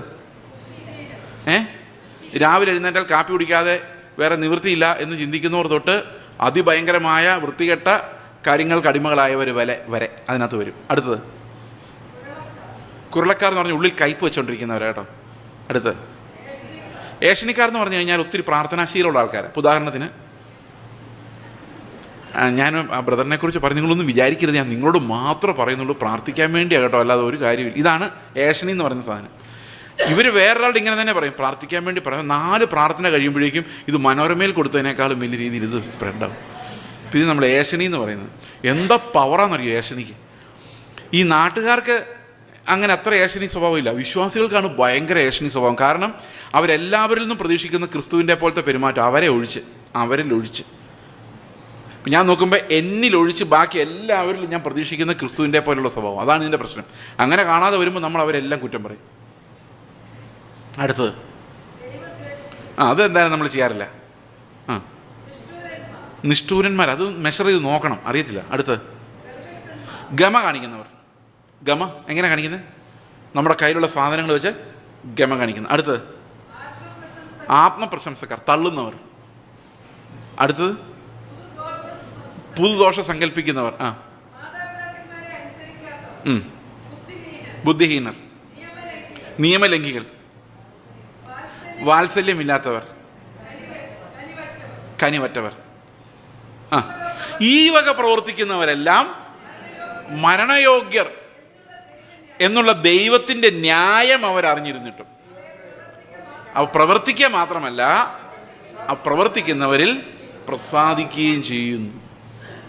അപ്പോൾ ഇത് ഞാനൊരു ചർച്ച പ്രസംഗിച്ചപ്പം കേരളത്തിലല്ല, ഇന്ത്യക്ക് വെളിയിലുള്ളൊരു പാസ്റ്റർ ഭയങ്കരമായിട്ട് നിലവിളിച്ചു. പുള്ളി എന്നോട് പറഞ്ഞു, പാസ്റ്ററെ എന്ത് ചെയ്യും, നമ്മളെല്ലാം പോക്കാണല്ലോ, എങ്ങനെ സ്വർഗത്തിൽ പോവും? പുള്ളി ഒരൊറ്റ നിലവിളിയായിരുന്നു. ആ ചർച്ചിൽ ഞാൻ പോകുന്നുണ്ട് ഒരു മാസത്തെ ക്ലാസ് എടുക്കാൻ. നമ്മളെല്ലാം നമ്മുടെ ഹൃദയത്തിലേക്ക് നോക്കുമ്പോൾ നമ്മൾ ഡിസ്ക്വാളിഫൈഡാണ്. നമ്മൾ മറ്റുള്ളവരെ വിധിക്കുന്നുണ്ട്, മറ്റുള്ളവരെല്ലാം മോശമെന്ന് വിചാരിക്കുന്നുണ്ട്, നമ്മൾ എന്തൊക്കെയോ ചെയ്തു നമ്മൾ ചിന്തിക്കുന്നുണ്ട്. പക്ഷേ വേദപുസ്തകം പറയുന്നത് ബൈബിൾ പിടിച്ചുകൊണ്ട് നടക്കുന്നവൻ്റെ ഉള്ളിലും അസൂയയാണ്, ബൈബിൾ പിടിക്കാതെ നടക്കുന്നവൻ്റെ ഉള്ളിലും അസൂയയാണ്. There is no difference. അവർക്കും അത്യാഗ്രഹമാണ്, നമുക്കും അത്യാഗ്രഹമാണ്. അവർക്കും അസൂയാണ്, നമുക്കും അസൂയാണ്. അപ്പോൾ എസെൻഷ്യലി ക്യാരക്ടറിൽ ഒരു മാറ്റവും ഇല്ല. നമ്മുടെ കയ്യിൽ ബൈബിളുണ്ട്, അന്യഭാഷയുണ്ട്, സഭയുടെ കൽപ്പനകളുണ്ട്, പക്ഷെ ഒരു മാറ്റവും ഹൃദയത്തിൽ വരുന്നില്ല. അപ്പോൾ ചില കാര്യങ്ങൾ നമ്മൾ നിഷ്ഠൂരന്മാരോ കൊലപാതകികളോ അല്ലെങ്കിലും, നിങ്ങളൊരു കാര്യം ആലോചിച്ച് നോക്കി, ഇതിനകത്ത് ലൈംഗികമായ പാപങ്ങളെക്കുറിച്ച് പരാമർശിച്ചിട്ടേ ഇല്ല. വ്യഭിചാരം പോലും ഉൾപ്പെടുത്തിയിട്ടില്ല, ഈ ലിസ്റ്റിനകത്ത് ഉൾപ്പെടുത്തിയിട്ടില്ല. അതോ അതിനേക്കാളൊക്കെ കൂടിയ സാധനങ്ങളാണ്. അപ്പം ഈ കാര്യങ്ങളിൽ പോലും ഇടർച്ച വന്നാൽ മരണത്തിന് യോഗ്യരാണ്. ഇതിനകത്ത് വിഗ്രഹാരാധന ഉൾപ്പെടുത്തിയിട്ടില്ല, അതായത് മാരകമായ പല പാപങ്ങളും ഉൾപ്പെടുത്തിയിട്ടില്ല. ഈ ലിസ്റ്റിൽ. കള്ളം പറയുന്നത് പോലും, അതായത് ഒബ്വിയസ് ആയിട്ടുള്ള പാപങ്ങൾ പോലും ഇതിനകത്ത് പറഞ്ഞിട്ടില്ല. എന്നിട്ടും നമ്മളെല്ലാം പാപികളായിട്ട് കാണപ്പെടുന്നു. ഇതിൻ്റെ ഉത്തരം വരുന്നത് എവിടെയാണെന്നറിയാമോ? 3-ാം അധ്യായത്തിലേക്കാണ്. 3-ാം അധ്യായത്തിൻ്റെ 9-ാം വാക്യം വായിച്ചു നോക്കി. ആകയാൽ എന്ത് നമുക്ക് വിശേഷതയുണ്ടോ? അശേഷമില്ല. യഹൂദന്മാരും യവനന്മാരും പെന്തക്കോസ്തുകാരും നാട്ടുകാരും ഒരുപോലെ പാപത്തിന് കീഴാകുന്നുവെന്ന് നാം തെളിയിച്ചുവല്ലോ. ഈ 1-2 അധ്യായത്തിലൂടെ എന്താ തെളിഞ്ഞത്? ബൈബിൾ എടുത്തുകൊണ്ട് നടക്കുന്നവനും യഹൂദൻ, ന്യായപ്രമാണം ഉള്ളവൻ. ബൈബിൾ കയ്യിലില്ലാത്തവനും, അതായത് മനസാക്ഷി മാത്രമുള്ളവനും ഒരുപോലെ പാപികൾ. കാരണം 2 പേരുടെ ഉള്ളിൽ അത്യാഗ്രഹമാണ്, 2 പേരുടെ ഉള്ളിൽ അസൂയാണ്, കുശുമ്പാണ്, 2 പേരുടെ ഉള്ളിൽ വൈരാഗ്യ ബുദ്ധിയുണ്ട്, കുരളയുണ്ട്, ഏഷണിയുണ്ട്. അവിടെ ഇവിടെ എല്ലാം ഒരു വ്യത്യാസവും മനുഷ്യന് ഉണ്ടാകുന്നില്ല. അടുത്ത വാക്യം. നീതിമാൻ ആരുമില്ല, ഒരുത്തൻ പോലുമില്ല. അതാണ് ഇവിടുത്തെ അവസ്ഥ. ഒറ്റയാൾ പോലുമില്ല. 2000 വർഷം ന്യായപ്രമാണത്തിൻ്റെ കീഴിൽ ജനം ഇരുന്നാലും ഒരു നീതിമാനെ ഉണ്ടാക്കാൻ ന്യായപ്രമാണത്തിന് പറ്റുന്നില്ല. നീതി പ്രവൃത്തികളെ ഉണ്ടാക്കാൻ പറ്റുന്നുണ്ട്, പക്ഷെ നീതിമാനെ ഉണ്ടാക്കാൻ പറ്റുന്നില്ല. അപ്പൊ ദൈവം ഉയരത്തിൽ നോക്കുമ്പോൾ തൻ്റെ പുത്രനായ യേശുക്രിസ്തു അല്ലാതെ നീതിമാനില്ല. സ്വർഗത്തിൽ പോകാൻ യോഗ്യതയുള്ളവരുമില്ല. സമ്മതിച്ചോ? ഇങ്ങനെയാണ് അപ്പോസ്തലിക ഉപദേശം തുടങ്ങുന്നത്. അപ്പം നമ്മുടെ ലൈഫിൽ ഏറ്റവും ആദ്യം നമുക്ക് വേണ്ടത് എന്താണ്? ഞാൻ അയോഗ്യനും പാപിയും മരിച്ചവനും സ്വർഗത്തിൽ പോകാൻ യോഗ്യതയില്ലാത്ത പാപ സ്വഭാവങ്ങളുടെ അടിമയുമായ ഒരു നികൃഷ്ടനായ മനുഷ്യൻ എന്ന് എന്നെക്കുറിച്ച് തോന്നിയില്ലെങ്കിൽ എനിക്ക് അപ്പോസ്തലിക ഉപദേശം സ്വീകരിക്കാൻ പറ്റത്തില്ല. ഞാൻ നിങ്ങളോട് പറഞ്ഞില്ലേ റോമാലേഖനം, ഞാൻ നിങ്ങളോട് പറഞ്ഞില്ലേ ബൈബിൾ കോളേജ് 3 വർഷം പഠിച്ച ആളാണ്, നല്ല മാർക്കോടെ പാസ്സായ ആളുമാണ്. പക്ഷെ എനിക്ക് റോമാലേഖനത്തിന് നല്ല മാർക്കായിരുന്നു. 196 മാർക്കോടുകൂടി ഞാൻ റോമാലേഖനം പാസ്സായത് ആ പേപ്പറിന്. പക്ഷേ എനിക്ക് റോമാലേഖനം അന്നേരം ഒന്നും മനസ്സിലായില്ല. വർഷങ്ങൾക്ക് ശേഷം ഞങ്ങൾ 10 വർഷം ആന്ധ്രാപ്രദേശിൽ മിഷണറിമാരായിരുന്നു. അതിനുശേഷം ഞങ്ങൾ കേരളത്തിൽ വന്നു. കേരളത്തിൽ നിന്നിങ്ങനെ സുവിശേഷ പ്രസംഗങ്ങളൊക്കെ ആയിട്ട് പല സ്ഥലങ്ങളിൽ സഞ്ചരിച്ചു. അങ്ങനെ ഒരു ദിവസം ബാംഗ്ലൂരിൽ ചെല്ലുമ്പോൾ അവിടെ ഒരു ചർച്ചിൽ പ്രസംഗിക്കാൻ പോയി. ഒരു പാസ്റ്റേഴ്സ് മീറ്റിംഗ് ആയിരുന്നു. അപ്പോൾ അവിടെ അദ്ദേഹം എന്നോട് ഉച്ചയായപ്പോൾ എന്നോട് പറഞ്ഞു, വൈകിട്ട് അതിന് മീറ്റിംഗ് ഉള്ളൂ, പാസ്റ്ററുടെ ഒരു മകൻ ഇവിടെ ഒരു HIV കെയർ സെൻ്ററിലുണ്ടല്ലോ. അപ്പോൾ ഞങ്ങൾക്ക് 4 പിള്ളേരാണ്, 3 പേര് അഡോപ്റ്റഡ് ആണ്, ഒരാളാണ് സ്വന്തം മകൻ. അപ്പോൾ ഈ ഒരു അഡോപ്റ്റഡ് സൺ HIV പോസിറ്റീവാണ്. അപ്പോൾ നമുക്ക് അവനെ ഒന്ന് പോയി കാണാമെന്ന് പറഞ്ഞു. അപ്പോൾ ഞങ്ങൾ 2 പേരുടെ അവൻ്റെ അടുത്ത് വന്നു സ്നേഹമായിട്ട് സംസാരിച്ചു, വർത്തമാനം പറഞ്ഞു പോയി. വൈകിട്ട് മീറ്റിംഗ് കഴിഞ്ഞപ്പം ഈ പാസ്റ്റർ എഴുന്നേറ്റെന്ന് പറഞ്ഞു, ഇന്ന് ഞങ്ങളൊരു അത്ഭുതമായൊരു കാഴ്ച ഞാൻ കണ്ടു. ഇന്ന് HIV കെയർ സെൻ്ററിൽ ചെന്നപ്പോൾ അവിടെ ഒരു മോൻ ഓടി വന്ന് പാസ്റ്ററെ കെട്ടിപ്പിടിച്ചു, പപ്പ എന്ന് പറഞ്ഞ് കെട്ടിപ്പിടിച്ചു. ഒരു ഭയങ്കര അത്ഭുതകരമായ കാഴ്ചയായിരുന്നൊക്കെ പറഞ്ഞു. അപ്പോൾ ഞാൻ പറഞ്ഞു, എനിക്കൊരു മിനിറ്റ് തരാം. ഞാൻ പറഞ്ഞു ഓക്കെ. അപ്പോൾ പുള്ളി പറഞ്ഞു ഓക്കെ. ഞാൻ പറഞ്ഞു, അത് അവൻ എന്നോടുള്ള സ്നേഹമാണ്, എനിക്ക് അവനോടുള്ള സ്നേഹമല്ല. കാരണം 2 ആഴ്ച മുമ്പ് ഇതേ ബാംഗ്ലൂർ പട്ടണത്തിൽ വെച്ച് ദൈവം എന്നെ കാണിച്ചു തന്നാണ് എൻ്റെ ഉള്ളിൽ സ്നേഹമൊന്നും ഇല്ല എന്നുള്ള കാര്യം. കാരണം 2 ആഴ്ച മുമ്പ് ഞങ്ങൾ കുടുംബമായിട്ട് ഇവനെ കാണാൻ വേണ്ടി ചെന്നു. രാവിലെ മുതൽ ഉച്ച വരെ അവിടെ ഇരുന്നു. ഉച്ചയായപ്പം ഞങ്ങൾ പിരിയുന്നു, ഞങ്ങൾ വണ്ടിയിൽ കയറുന്നു, ഡോർ അടയ്ക്കുന്നു. അപ്പോൾ എനിക്ക് തോന്നി ഒന്നും കൂടെ ഇവനോടൊന്നും ബൈ പറയാം. എൻ്റെ മുഖം കണ്ടപ്പോൾ എനിക്ക് അങ്ങനെ തോന്നി. ഞാൻ 2ാമത് ഇറങ്ങി ചെന്നു. അവനിങ്ങനെ ചേർത്ത് നിർത്തിയിട്ട് പറഞ്ഞു, മോനെ പപ്പ അടുത്ത മാസം വരാൻ കേട്ടോ എന്ന് പറഞ്ഞു. ഇപ്പോൾ ഈ മീറ്റിംഗ് ഉണ്ടെന്ന് എനിക്കറിയാം. അപ്പോൾ അവൻ എന്നെ വട്ടം അങ്ങ് കെട്ടിപ്പിടിച്ചോട്ട് ഒരൊറ്റ കരച്ചിലായിരുന്നു. കരച്ചിലെന്ന് പറഞ്ഞാൽ കണ്ണുനീരിങ്ങനെ ഷർട്ട് മുഴുവൻ നനയ്ക്കുന്ന പോലെ. ഇപ്പോൾ കുറേ നേരം ഞാൻ വിചാരിച്ചു അവൻ കരയട്ടെ എന്ന് വിചാരിച്ചു. കരഞ്ഞു കഴിഞ്ഞ് ഞാൻ വണ്ടിയെ കയറി മുമ്പോട്ട് പോകുന്ന വഴിക്ക് കർത്താവിനോട് ഞാൻ ചോദിച്ചു, കർത്താവ് എന്തുകൊണ്ടാണ് എനിക്ക് അവനെ എൻ്റെ വീട്ടിൽ താമസിപ്പിക്കാൻ പറ്റാതെ പോകുന്നത്? അപ്പോൾ കർത്താവ് പറഞ്ഞു, അവൻ നിൻ്റെ രക്തത്തിൽ പിറന്ന മകനല്ലാത്തതുകൊണ്ടാണ്. അതൊരു ഭയങ്കര അടി പോലെയായിരുന്നു. ഞാൻ വിചാരിച്ചു എനിക്ക് അവനോട് ഭയങ്കര സ്നേഹമാണ്. പക്ഷേ കർത്താവ് പറഞ്ഞു, നിൻ്റെ സ്വന്തം രക്തത്തിൽ പിറന്ന കുഞ്ഞിനോടുള്ള സ്നേഹം നിനക്ക് ഇവനോടില്ലാത്തതുകൊണ്ടാണ് ഇവനിങ്ങനെ ചിൽഡ്രൻസ് ഹോമിൽ അല്ലെങ്കിൽ കെയർ ഹോമിൽ താമസിക്കുന്നത്. അപ്പോൾ ഞാൻ കർത്താവിനോട് പറയണം, കർത്താവ് 3 വയസ്സുള്ളപ്പോൾ ഞങ്ങളുടെ അടുത്ത് വന്നപ്പോൾ HIV പോസിറ്റീവ് ആയിരുന്നു. അവൻ ഞങ്ങൾ എടുത്തുകൊണ്ട് നടന്നു, ഹോസ്പിറ്റലിൽ കൊണ്ടുപോയി, മുറിവ് കെട്ടി, ഞങ്ങളുടെ കൂടെ താമസിപ്പിച്ചു, ഞങ്ങളുടെ പിള്ളേരുടെ ആഹാരം കഴിച്ചു, ഞങ്ങളുടെ കൂടെ താമസിച്ചു, ഞങ്ങളോട് ജീവിച്ചു. 10 വർഷം ഞാൻ അവനെ സ്കൂളിൽ കൊണ്ടുപോയി ചേർത്ത്, എൻ്റെ പേരിൻ്റെ ഇനിഷ്യൽ വെച്ച് ചേർത്തു. മകനെന്ന് പപ്പ അമ്മ എന്ന് വിളിപ്പിച്ചു, മോനെ എന്ന് വിളിച്ചു, കൊണ്ടു നടന്നു, ചികിത്സിച്ചു. 10 വർഷം കഴിഞ്ഞപ്പോൾ അവന് ചികിത്സ വേണ്ടി വന്നു. കേരളത്തിലോട്ട് ഞങ്ങൾ പോരേണ്ട ഒരു സാഹചര്യത്തിൽ ഇവനെ കേരളത്തിൽ കൊണ്ടുവന്നു കഴിഞ്ഞാൽ അപ്പനും അമ്മയ്ക്കും HIV ഇല്ല, മോൻ എങ്ങനെ HIV വന്നു, ഇവൻ എവിടെ നിന്ന് വന്നതാണ്, എന്താ കാരണം എന്നൊക്കെ അന്വേഷിച്ചാൽ ഇവിടെ വലിയ പ്രശ്നമാണ്. അവിടെ ചിൽഡ്രൻസ് ഹോം പോലെ എടുത്ത് വളർത്തിയ പിള്ളേരാണ്. കാരണം ലീഗലി നമുക്കൊരു കുഞ്ഞുള്ളതുകൊണ്ട് അഡോപ്റ്റ് ചെയ്യാൻ പറ്റത്തില്ല. ഒത്തിരി ലീഗൽ പ്രശ്നങ്ങളുണ്ട്. കേരളത്തിൽ സ്കൂളിൽ പോയി കഴിഞ്ഞാൽ വിവേചനമാണ്. കേരളത്തിലെ ആൾക്കാർക്ക് ഭയങ്കര പ്രശ്നമാണ്. HIV ഉള്ള ഒരാളെന്ന് പറഞ്ഞാൽ നമ്മൾ ദൂരെ പോലും നിർത്തത്തില്ല. അപ്പം ഇങ്ങനെയുള്ള ഒത്തിരി പ്രശ്നങ്ങളുള്ളതുകൊണ്ട് അല്ലേ കർത്താവ് ഇവനെ കെയർ സെൻറ്ററിൽ വിടേണ്ടി വന്നത് എന്ന് ഞാൻ കർത്താവിൻ്റെ ആർഗ്യൂ ചെയ്യുമോ വണ്ടി ഓടിച്ചോണ്ട്. അപ്പോൾ കർത്താവ് പറഞ്ഞു, നീ എത്ര തർക്കുത്തരം പറഞ്ഞാലും ഇത് നിൻ്റെ രക്തത്തിൽ പിറക്കാത്ത മകനായതുകൊണ്ടാണ് ഇവിടെ താമസിക്കുന്നത്. പെട്ടെന്ന് എൻ്റെ ഉള്ളിലേക്ക് വന്നു, ഇതെൻ്റെ സ്വന്തം മകനാണ് ഇത് സംഭവിച്ചിരുന്നെങ്കിൽ ഞാൻ അവനെ ബാംഗ്ലൂരിലെ കെയർ സെൻറ്ററിൽ കൊണ്ട് വിട്ടിട്ട് എറണാകുളത്ത് പോയി ഒരു വാടകയ്ക്ക് വീടെടുക്കുമോ? ഒരിക്കലുമില്ല. ബാംഗ്ലൂർ കെയർ സെൻറ്ററിൽ ചികിത്സ അവന് വേണമെങ്കിൽ അവനവിടെ താമസിപ്പിക്കുമായിരിക്കാം. പക്ഷേ ഞാൻ അതിനടുത്ത് തന്നെ ഒരു വീടെടുത്തേനെ. എല്ലാ ദിവസവും പോയി അവൻ്റെ കൂടെ ഇരുന്ന് കരഞ്ഞേനെ, പ്രാർത്ഥിച്ചേനെ, നിലവിളിച്ചേനെ. എൻ്റെ ഹൃദയത്തിലൊരു ദുഃഖത്തിൻ്റെ ഭാരമായിട്ട് അതിങ്ങനെ കിടന്നേനെ. പക്ഷെ ഒന്നും എനിക്കില്ല. ഞാൻ പറഞ്ഞു, കർത്താവേ ശരിയാണ്, നീയാണ് എപ്പോഴും ശരി, ഞാൻ എപ്പോഴും തെറ്റാണ്. ഞാൻ പറഞ്ഞു, കർത്താവേ ഞാൻ അവിടെ പോയി താമസിക്കാം, ബാംഗ്ലൂരിലോട്ട് പോകാം. കർത്താവ് പറഞ്ഞു, നീ ആ സെൻറ്ററിന് നടുക്ക് താമസിച്ചാലും നിൻ്റെ ഹൃദയത്തിൽ ഇതില്ല, ഉണ്ടാക്കാനും പറ്റത്തില്ല.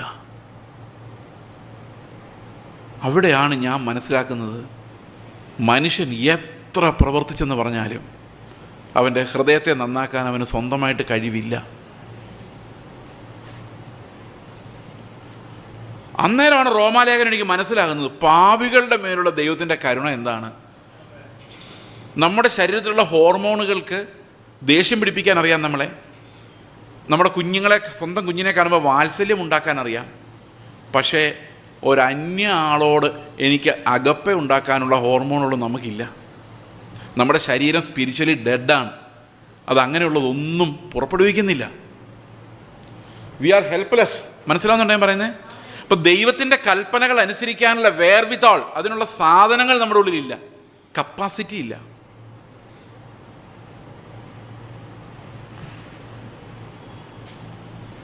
അപ്പോൾ ഞാൻ സ്നേഹിക്കണമെന്ന് പറയുമ്പോൾ സ്നേഹം എൻ്റെ ഉള്ളിൽ ഉണ്ടാകുന്നില്ല. ഇപ്പോൾ ഉദാഹരണത്തിന് ഞാൻ പറയാം, നിങ്ങളുടെ മകൻ പരീക്ഷയ്ക്ക് തോറ്റെന്ന് വിചാരിച്ചോ, ഭയങ്കര ദേഷ്യമാണ്, വീട്ടിൽ ഭയങ്കര വഴക്കുണ്ടെങ്കിൽ നീ എന്താണ് ഇവിടെ പഠിക്കാൻ പോകുന്നത്, നാണക്കേടുണ്ടാക്കി വെക്കാനല്ലടാ എന്ന് വെച്ചാൽ ഭയങ്കര യുദ്ധമാണ്. അങ്ങനെ ഇരിക്കുമ്പോഴായിരുന്നു അയൽവക്കത്തെ കൊച്ചും പരീക്ഷയ്ക്ക് തോറ്റുന്നു. അപ്പോൾ നിങ്ങൾക്കൊരു സന്തോഷമാണ് ഉണ്ടാകുന്നത്? വിഷമം ഡബിൾ ആവോ അതോ ഉള്ള വിഷമം ഇത്തിരി കുറയോ? പറ ഉള്ള വിഷമം ഇത്തിരി കുറയോ അല്ലേ? എന്താ നമ്മുടെ ഹൃദയം അങ്ങനെയാണ്.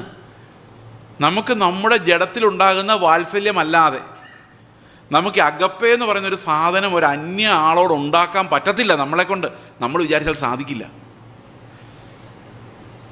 അത് നമ്മുടെ പ്രകൃതമാണ്. ഇപ്പോൾ ഒരാളെൻ്റെ കർണത്തിന് അടിക്കാൻ വേണ്ടി കൈ വീശുമ്പം എനിക്ക് ആ കർണം എന്നാൽ ഇവിടെ കൂടെ അടിച്ചോളാൻ ന്യായമായിട്ടും പറയാൻ പറ്റിയല്ല. കാരണം എനിക്ക് ഓടി രക്ഷപ്പെടാനുള്ളൊരു ഡിഫൻസ് മെക്കാനിസം എൻ്റെ ഉള്ളിലുണ്ട്, അല്ലെ തള്ളി മാറ്റാൻ എനിക്കത് ശ്രമിച്ചേ പറ്റൂ. ഒരുത്തനെൻ്റെ കസേര അടിച്ചു മാറ്റും എന്ന് കാണുമ്പോൾ അവന് ഒതുക്കുക എന്ന് എൻ്റെ ഉള്ളിൽ വരും.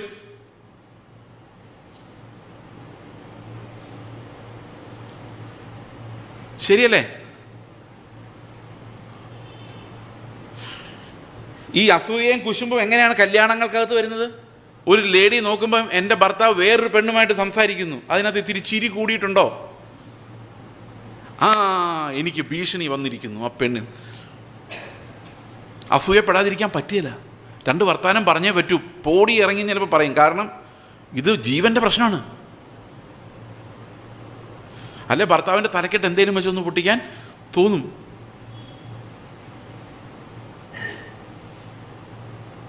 ശരിയല്ലേ? മനുഷ്യൻ്റെ പ്രവണതകൾ അങ്ങനെയാണ്. അവനോടാണ് കർത്താവ് വന്നിട്ട് പറയുന്നത്, നീ ശത്രുവിനെ സ്നേഹിക്കും മോനെ. നിൻ്റെ കരണത്തടിക്കുമ്പോൾ നിൻ്റെ മൊബൈൽ ഫോൺ ഒരുത്തൻ എടുത്തുകൊണ്ട് പോയാൽ അവനെ വിളിച്ച് നിർത്തിയിട്ട് ചാർജറും കൂടെ കൊടുത്തു വിട്. നിൻ്റെ കാർ ഒരുത്തൻ കള്ളത്താക്കോലിട്ട് തുറക്കാൻ ശ്രമിച്ചാൽ, എടാ മോനെ ഇതേ നശിപ്പിക്കല്ലേ, ഇത് ഇന്ന ഒറിജിനൽ താക്കോലും ഡോക്യുമെൻറ്റ്സ് ഒന്നും പറഞ്ഞ് കൊടുത്ത് വിട്. ചില ആൾക്കാർ വന്നിട്ട് ഭീഷണിപ്പെടുന്ന കാണാം സ്റ്റേജിൽ നിന്നുകൊണ്ട്, മര്യാദയ്ക്ക് ജീവിച്ചില്ലെങ്കിൽ നീയൊക്കെ നരകത്തിൽ പോവും. ആ പറയുന്ന ആളും പോവും. അതാണ് ഇതിൻ്റെ പ്രശ്നം. ഇത് അത്ര കട്ടിയുള്ളൊരു കാര്യമാണ്. ഇവിടെ നമുക്ക് വിശ്വാസത്തിലൂടെ അല്ലാതെ, കൃപയാലല്ലാതെ പ്രവേശിക്കാൻ പറ്റാത്ത ഒരു അതിവിശുദ്ധ സ്ഥലമാണത്. അവിടെ അനുസരണം ഉണ്ടാവുക എന്ന് പറയുന്നത് എളുപ്പമല്ല. ഇത് നമ്മൾ ഓരോ വിശ്വാസിയും മനസ്സിലാക്കിയിരിക്കേണ്ട കാര്യമാണ്. ആ അനുസരണം ദൈവത്തിന് മാത്രമേ നമ്മുടെ ഉള്ളിൽ ഉണ്ടാക്കാൻ പറ്റുള്ളൂ.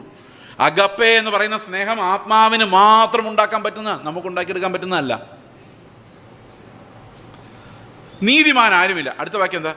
ദൈവത്തെ അന്വേഷിക്കുന്നവനുമില്ല. ദൈവത്തെ അന്വേഷിക്കുന്നില്ല എന്ന് പറഞ്ഞാൽ നമ്മൾ സമ്മതിക്കില്ല. പല ആൾക്കാരും പറഞ്ഞാൽ ഞാൻ കർത്താവ് ഉണ്ടോ എന്ന് അന്വേഷിച്ച് നടക്കുമായിരുന്നു. എനിക്ക് വിശ്വാസമില്ല കേട്ടോ. നമുക്ക് തോന്നുന്ന, എനിക്കും തോന്നിയിട്ടുണ്ട് കർത്താവ് ഉണ്ടോ ഇല്ലയോ ഞാൻ അന്വേഷിച്ചതായിട്ട്. പക്ഷെ കർത്താവ് ഉണ്ടോ ഇല്ലയോ എന്നല്ല ഞാൻ അന്വേഷിച്ചത്. ഞാൻ അന്വേഷിച്ചത് എൻ്റെ കാര്യങ്ങളെല്ലാം ശരിയാക്കി തരാൻ ആരെങ്കിലും ഉണ്ടോ എന്ന്. ഞാനൊരു ഉദാഹരണം പറയാം. ഞാൻ ബൈക്ക് ഓടിച്ചുകൊണ്ട് പോവാണ്. ഓക്കെ, അപ്പോൾ എതിരെ എൻ്റെ ഒരു സുഹൃത്ത് വരുന്നു. പുള്ളി പറഞ്ഞു, അടുത്ത വളവിൽ പോലീസുകാരുണ്ട് കേട്ടോ, ചെക്കിംഗ് ഉണ്ട്. അപ്പോൾ എൻ്റെ ഹെൽമെറ്റില്ല, ലൈസൻസും ഇല്ല. ഞാൻ എന്ത് ചെയ്യും? വേറെ റൂട്ടിൽ കൂടെ പോവും. പാപിയായ ഞാൻ കർത്താവിനെ അടുത്ത് അന്വേഷിച്ച് ചെല്ലൂല. നിങ്ങൾ നോക്കിയ കർത്താവിനെ ആരെല്ലാം പുതിയ നിയമത്തിലോ പഴയ നിയമത്തിലോ കണ്ടിട്ടുണ്ടോ, അവരെല്ലാവരും നിലവിളിച്ച് താഴെ വീണിട്ടേ ഉള്ളൂ. ആരും ചെന്നു അയ്യോ കർത്താവെ കുറേ നാളായിട്ട് അന്വേഷിച്ച് നടക്കുമായിരുന്നു, കണ്ടതിൽ സന്തോഷം എന്ന് ഒരൊറ്റ ആൾ പോലും പറഞ്ഞായിട്ട് നമുക്ക് കാണാൻ പറ്റുന്നില്ല. അങ്ങനെ ഈസി അല്ല ദൈവത്തിൻ്റെ അടുത്ത് ചെല്ലുക എന്ന് പറയുന്നത്. നമ്മൾ അന്വേഷിക്കുന്നത് നമ്മളെ തന്നെയാണ്. നമുക്കൊരു നല്ല ജീവിതം ഇത് തരാൻ ആരെ കൊണ്ട് പറ്റും? അത് കർത്താവിന് പറ്റും. അങ്ങനെയാണ് കർത്താവിനെ അന്വേഷിക്കുന്നത്. പിന്നെ അപ്പുറത്തെ വളവിൽ ചെക്കിംഗ് ഉണ്ടെങ്കിൽ രക്ഷപ്പെടാൻ ഒരു വഴി ഞാൻ പറഞ്ഞുതരാം. വണ്ടി ഉന്തിക്കൊണ്ടങ്ങ് പോയാൽ മതി. വണ്ടി ഉന്താൻ ഹെൽമെറ്റ് വേണ്ട, ലൈസൻസും വേണ്ട. ഇത്തിരി വെള്ളം എടുത്തേ. ഇത് ഞാൻ പറഞ്ഞു തന്നെന്ന് ആരോടും പറഞ്ഞേക്കരുത്. പക്ഷെ ഒരു കള്ളൻ പോലീസുകാരൻ അന്വേഷിച്ച് നടക്കുന്ന പോലെ ഉള്ളൂ ഈ പാപിയായ മനുഷ്യൻ ദൈവത്തെ അന്വേഷിച്ച് നടക്കുമെന്ന് പറഞ്ഞു കഴിഞ്ഞാൽ. ദൈവത്തെ നമ്മൾ എങ്ങാനും നമ്മുടെ മുമ്പിൽ വന്നാൽ നമ്മൾ അലറി വിളിച്ചു പോകും. കാരണം അത്ര വിശുദ്ധനാണ്, പരിശുദ്ധനാണ് ദൈവം. നിനക്കറിയാമോ, നമുക്ക് ഒത്തിരി ആവശ്യങ്ങളൊക്കെ ഉള്ള ആൾക്കാർ തന്നെയാണ്. നമുക്കറിയാം രാത്രി മുഴുവൻ മീൻ പിടിച്ച ശിഷ്യന്മാരുടെ കഥ എനിക്ക് ഭയങ്കര ഇഷ്ടമാണ്. കഥ രാത്രി 3 മണിക്ക് 4 മണിക്കൊക്കെ മീൻ പിടിക്കണമെങ്കിൽ അവരുടെ വീട്ടിൽ എന്തുണ്ടായിരുന്നു? ഒന്നുമില്ലായിരുന്നു. അതുകൊണ്ട് അവർ ഒരു 4 മണിയാകുമ്പോഴെങ്കിലും പത്രോസ് വിചാരിക്കണ്ടേ ഇത്തിരിയെങ്കിലും ഉറക്കം വേണമല്ലോ, പോയേക്കാം, ഇനി നാളെ നോക്കാം. ഇല്ല, പറ്റില്ല. കാരണം വീട്ടിൽ മീനില്ല, അമ്മായിമ്മയുണ്ട്, ഇടയ്ക്കിടയ്ക്ക് പനി വരുന്ന അമ്മായിമ്മ അറിയില്ലേ, ഭാര്യയുണ്ട്, പിള്ളേരുണ്ടാവും ഉറപ്പായിട്ടും. അപ്പോൾ ഈ കുടുംബം പുലർത്തണമെങ്കിൽ അവിടെ മീൻ വേണം. രാത്രി മുഴുവൻ. അപ്പോൾ വലിയ ഇഷ്യൂ ആണ്. വിഷയങ്ങളുടെ നടുവിൽ, നമ്മുടെ ഭാഷ പറഞ്ഞാൽ വിഷയങ്ങളുടെ നടുവിലാണ് ആരിറങ്ങിച്ചെന്നത്?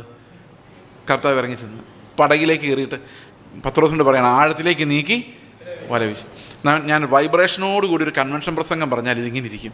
നിങ്ങളുടെ പടകിൽ യേശു. വൈബ്രേഷൻ കിട്ടിയോ? ഉണ്ടെങ്കിൽ എന്ത് പറ്റും? പെരുത്ത മീൻകൂട്ടം വരും, ബിസിനസ് രക്ഷപ്പെടും. ഈ മെസ്സേജ് നിങ്ങൾ കേട്ടാൽ നിങ്ങളുടെ ഉള്ളിൽ എന്തായിരിക്കും പറയുന്നത്? കർത്താവേ, ഇത്രയും നാളും നീ ഇല്ലാതെ ബിസിനസ് ഇതെല്ലാം പൊട്ടി, മീൻ പിടിക്കാൻ പോയി ഒന്നും ഇല്ലാതെ തിരിച്ചു വന്നു, ഇനി ഞാൻ നിൻ്റെ കൂടെ പോകുന്നുള്ളൂ, എൻ്റെ പടകിൽ ആര് വേണം? ഞാനായിരുന്നു പത്രോസ് ഇങ്ങനെ പറയുള്ളൂ. യേശുവുമായിട്ട് ആ പടകിൽ കയറി അങ്ങ് മീൻ പിടിക്കാൻ പോകുന്നതിൻ്റെ ആ കാഴ്ച. കർത്താവിനോട് പറയാം, ഇനി ഞാൻ ഓൾ നൈറ്റ് മീൻ പിടുത്തമില്ല, ഓൾ നൈറ്റ് പ്രെയർ. പകൽ മുഴുവൻ ട്രാക്റ്റും കൊടുത്തുകൊണ്ട് കുമ്പനാളിലൂടെ നടക്കും. രാത്രി ഓൾ നൈറ്റ് പ്രെയർ, ഒറ്റ മീൻ പിടുത്തം. രാവിലെ 6 മണി, നീ എൻ്റെ കൂടെ വരണം, പടകിൽ നിന്ന് കിട്ടിയാലും 10% ദശാംശം നിൻ്റെയാണ്. അപ്പം കർത്താവ് ചോദിക്കും, നീ സത്യമായിട്ട് ദശാംശം തരുമോ? അപ്പം ഞാൻ പറയും, 100 അയല കിട്ടിയാൽ 10 പിടയ്ക്കുന്ന അയല ഞാൻ നിനക്ക് തരും. കർത്താവിനോട് പറയാം. കർത്താവ് പറഞ്ഞു, ഓക്കെ, എന്നാൽ ഞാൻ നിൻ്റെ കൂടെ ബിസിനസ്സിനുണ്ട്. അപ്പം ഞാൻ ആലോചിക്കും, പരിപാടി ലാഭമോ? കാരണം ഒരു മനുഷ്യനെ കൂടെ വിളിച്ചാൽ 50-50 കൊടുക്കേണ്ടി വരും. എവിടാ മീൻ കിട്ടുന്നത് ഇവനോട്ട് അറിയത്തുമില്ല. എന്നാൽ കർത്താവിനെ വിളിച്ചുകൊണ്ട് പോയാൽ ആരോടൊക്കെ സംസാരിക്കണം, എങ്ങനെ ബിസിനസ് ആണെന്ന് കർത്താവ് പറഞ്ഞു തരികയും ചെയ്യും. 10% കമ്മീഷൻ കൊടുത്താലും മതി. അപ്പോൾ ഏതാ ലാഭം? നിങ്ങൾക്ക് ആരെങ്കിലും ഓർമ്മ വരുന്നുണ്ടോ? ഇതാണ് ഈ ന്യൂ ജനറേഷൻകാർ മൊത്തം പഠിപ്പിക്കുന്നത്. നിങ്ങളുടെ ബിസിനസ് അഭിവൃദ്ധിപ്പെടാൻ 10% ദൈവത്തിന് കൊടുക്കുവിൻ. കേട്ടിട്ടില്ല ഇത്? നിങ്ങൾ കേട്ടിട്ടുണ്ടോ? ഇതാണ് കർത്താവിനെ 10% കമ്മീഷൻ ഏജൻ്റ് ആക്കുന്ന പരിപാടി. അതേസമയത്ത് പത്രോസ് എന്താ പറഞ്ഞത്? മേലാൽ ഈ വഴിക്ക് വരല്ലേ. ഞാൻ ഒരു പാപിയായ മനുഷ്യനാണ്. ഞാൻ മീനല്ല ഇപ്പം കാണുന്നത്. ഈ മീനെ ഇവിടെ ഉണ്ടാക്കിക്കൊണ്ട് വന്ന സൃഷ്ടിതാവായ ദൈവത്തെയാണ്.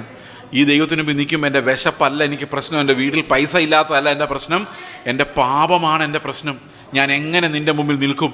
അപ്പോൾ കർത്താവ് പറയാണ്, നീ എൻ്റെ പിന്നാലെ പോരെ, നീ എന്നെ പേടിക്കണ്ട, ഈ സമയത്ത് ഞാൻ പാപികളെ രക്ഷിക്കാൻ വന്നതാണ്, നീ എൻ്റെ കൂടെ പോരെ എന്ന് പറഞ്ഞപ്പം അവൻ അത്രയും ദാരിദ്ര്യത്തിൻ്റെ നടുവിൽ ആ പണവും വള്ളവും വലയും വീടും എല്ലാം വിട്ട് അവനെ അനുഗമിച്ചു.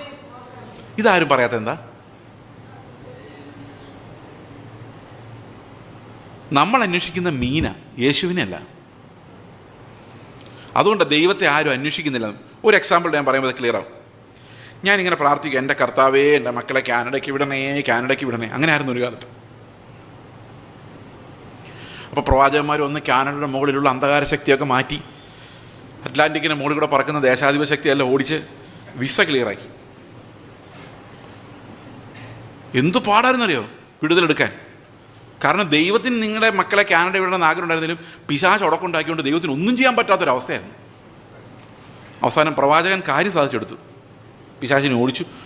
വിസയൊക്കെ റെഡിയാറായപ്പോഴാണ് ഒരുത്തൻ പറയുന്നത്, കാനഡയിൽ മുഴുവൻ ദാരിദ്ര്യമാണ്, ജോലിയില്ല, അങ്ങോട്ട് ചെല്ലുന്ന പിള്ളേർ അതിനേക്കാൾ സ്പീഡിൽ തിരിച്ചിങ്ങോട്ട് പോരുവാണ്. അപ്പം ഞാൻ പ്രാർത്ഥന മാറ്റി, കർത്താവെ എൻ്റെ പിള്ളേരെ ഓസ്ട്രേലിയയിലോട്ട് വിടാൻ വേണ്ടി പ്രാർത്ഥിക്കുന്നു. അപ്പോൾ നിങ്ങൾ ആലോചിച്ച് നോക്കി, ഇത്രയും നേരം കാനഡയിലോട്ട് വിടാൻ വേണ്ടി കഷ്ടപ്പെട്ടുകൊണ്ടിരുന്ന കർത്താവിനെ എങ്ങോട്ട് മാറി? കർത്താവ് എങ്ങോട്ട് മാറി?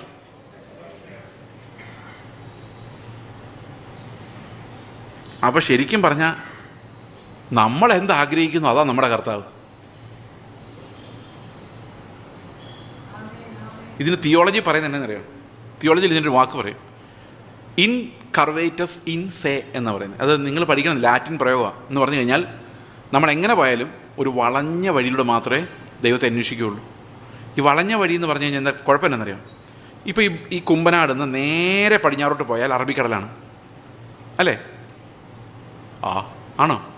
മാപ്പെടുത്ത് നോക്കിയിട്ട് കുമ്പനാട് നേരെ ഒരു വര വരച്ച് നോക്കി അറബിക്കടലാണ്. നമ്മൾ കടലിന് മുകളിൽ കൂടെ നടന്ന് ഗൾഫിൽ ചെന്നു, നേരെ സ്ട്രെയിറ്റ് ലൈൻ. ഗൾഫല്ലെന്ന് തോന്നുന്നല്ലേ? നമ്മൾ വരച്ച് നോക്കാം വീട്ടിൽ പോയിട്ട്. ഞാൻ പറയുന്നത് എന്നറിയോ? നേരെ നടന്നു എന്നാ. പക്ഷെ എനിക്കറിയാം മാപ്പ് നോക്കുമ്പോൾ നേരെയല്ല നടന്നേക്കുന്നത്. ഞാനിങ്ങനെ കുറേയും കൂടെ നടന്നാൽ കറങ്ങി തിരിഞ്ഞ് പിന്നെയും കുമ്പനാട് വരും. കാരണം ഭൂമി ഒരു ഗോളമാണ്, ഒരു ഉറുമ്പ്. ഈ ഗ്ലോബിലൂടെ നേരെ നടന്നാലും നമ്മൾ കണ്ടു നിൽക്കുന്ന നമുക്കറിയുന്നത് മണ്ടത്തരാണ്, കറങ്ങി തിരിഞ്ഞ് അവിടെ വരുള്ളൂ. അപ്പോൾ നമ്മൾ എങ്ങനെ ദൈവത്തെ അന്വേഷിച്ചാലും നമ്മുടെ അതേ സ്വഭാവമുള്ളൊരു ദൈവത്തിൻ്റെ അടുത്ത് നമ്മൾ എത്തുള്ളൂ. നമ്മുടെ അയൽവർക്കക്കാർക്ക് രണ്ട് കൊടുക്കാൻ കാത്തിരിക്കുന്ന ദൈവം, എന്നെ ഉപദ്രവിക്കുന്ന അമ്മായിയമ്മയെ പഞ്ഞിക്കിടാൻ നോക്കിയിരിക്കുന്ന ദൈവം, എൻ്റെ ശത്രുക്കളെല്ലാം ഇടിച്ച് നിരത്താൻ കാത്തിരിക്കുന്ന ദൈവം, എൻ്റെ അതേ സ്വഭാവമുള്ള ദൈവം, എൻ്റെ മക്കൾ രക്ഷപ്പെടാൻ വേണ്ടി മാത്രം പ്രവർത്തിക്കുന്ന ദൈവം. നിങ്ങൾക്ക് അങ്ങനെയുള്ളൊരു ദൈവത്തെ അല്ലേ കിട്ടിയേക്കുന്നത്?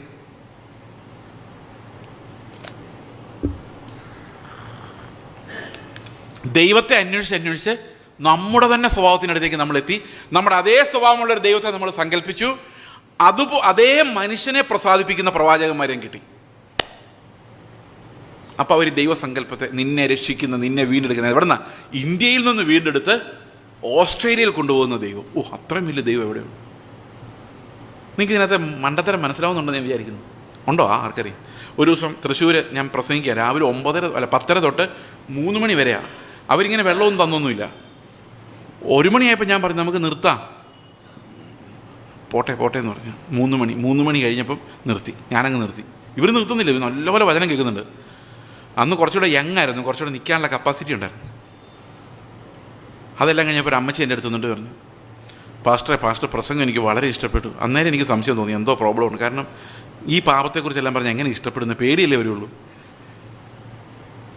അപ്പോൾ അത് കഴിഞ്ഞപ്പോൾ എനിക്കൊരു സംശയം ചോദിക്കാനുണ്ട്. അപ്പോൾ എനിക്ക് സന്തോഷമായി. കാരണം സംശയം ചോദിക്കാമെന്ന് പറഞ്ഞാൽ അർത്ഥം ഒന്നുകിലൊന്നും മനസ്സിലായില്ല, അല്ല എന്തൊക്കെയോ മനസ്സിലായിന്നാണ്.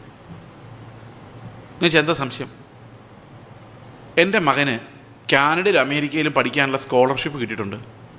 അതിലെവിടെ പോകുന്ന ദൈവഹിതം എന്നൊന്ന് പ്രാർത്ഥിച്ച് പറയാമെന്ന് ചോദിച്ചു. ഞാൻ പറഞ്ഞു, അമ്മച്ചി മുകളിലോട്ട് പോകുന്നതാണ് ദൈവഹിതം.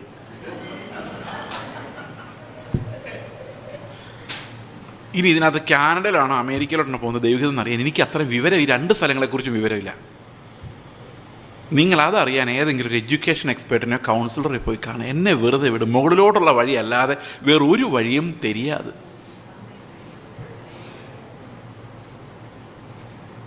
അപ്പോൾ ഈ സ്ത്രീ സഹോദരി എന്നെ ഇന്ന് നോക്കി, ഇവനൊക്കെ ആ കാനഡയാണ് അമേരിക്കയിലാണോ പോകേണ്ടതെന്ന് അറിയാൻ വയ്യാത്തവനാണ് സ്വർഗമെന്ന് പറഞ്ഞുകൊണ്ട് നടക്കുന്നത് എന്നുള്ള രീതിയിലങ്ങ് പോയി. നമുക്ക് എവിടെയോ വഴി തെറ്റി യഥാർത്ഥ കർത്താവിനെ പിൻപറ്റുന്ന നിർത്തിയിട്ട് ഈ ലോകത്തിൻ്റെ പ്രഭുവിനെ അന്വേഷിച്ച് പോയി ഇവിടെ സ്വത്തുക്കളുണ്ടാക്കി നമ്മളെ ദൈവം നടത്തിയെന്ന് പറഞ്ഞുകൊണ്ടിരിക്കുന്നു. ഇത്തിരി കടുത്തു പോയല്ലേ ഞാൻ പറഞ്ഞത്? അതുകൊണ്ട് എന്ത് സംഭവിച്ചു അറിയാം, നമ്മുടെ അതേ സ്വഭാവമുള്ള ദൈവം ആയതുകൊണ്ട് നമുക്ക് ദൈവ ഭയമില്ല. 18 വാക്യം വെച്ച് അവരുടെ കണ്ണുകളിൽ, അവരുടെ ദൃഷ്ടിയിൽ ദൈവ ഭയമില്ല. നമ്മുടെ അതേ സ്വഭാവമുള്ള ദൈവമാണ്, നമുക്ക് എന്തിനു പേടിക്കണം?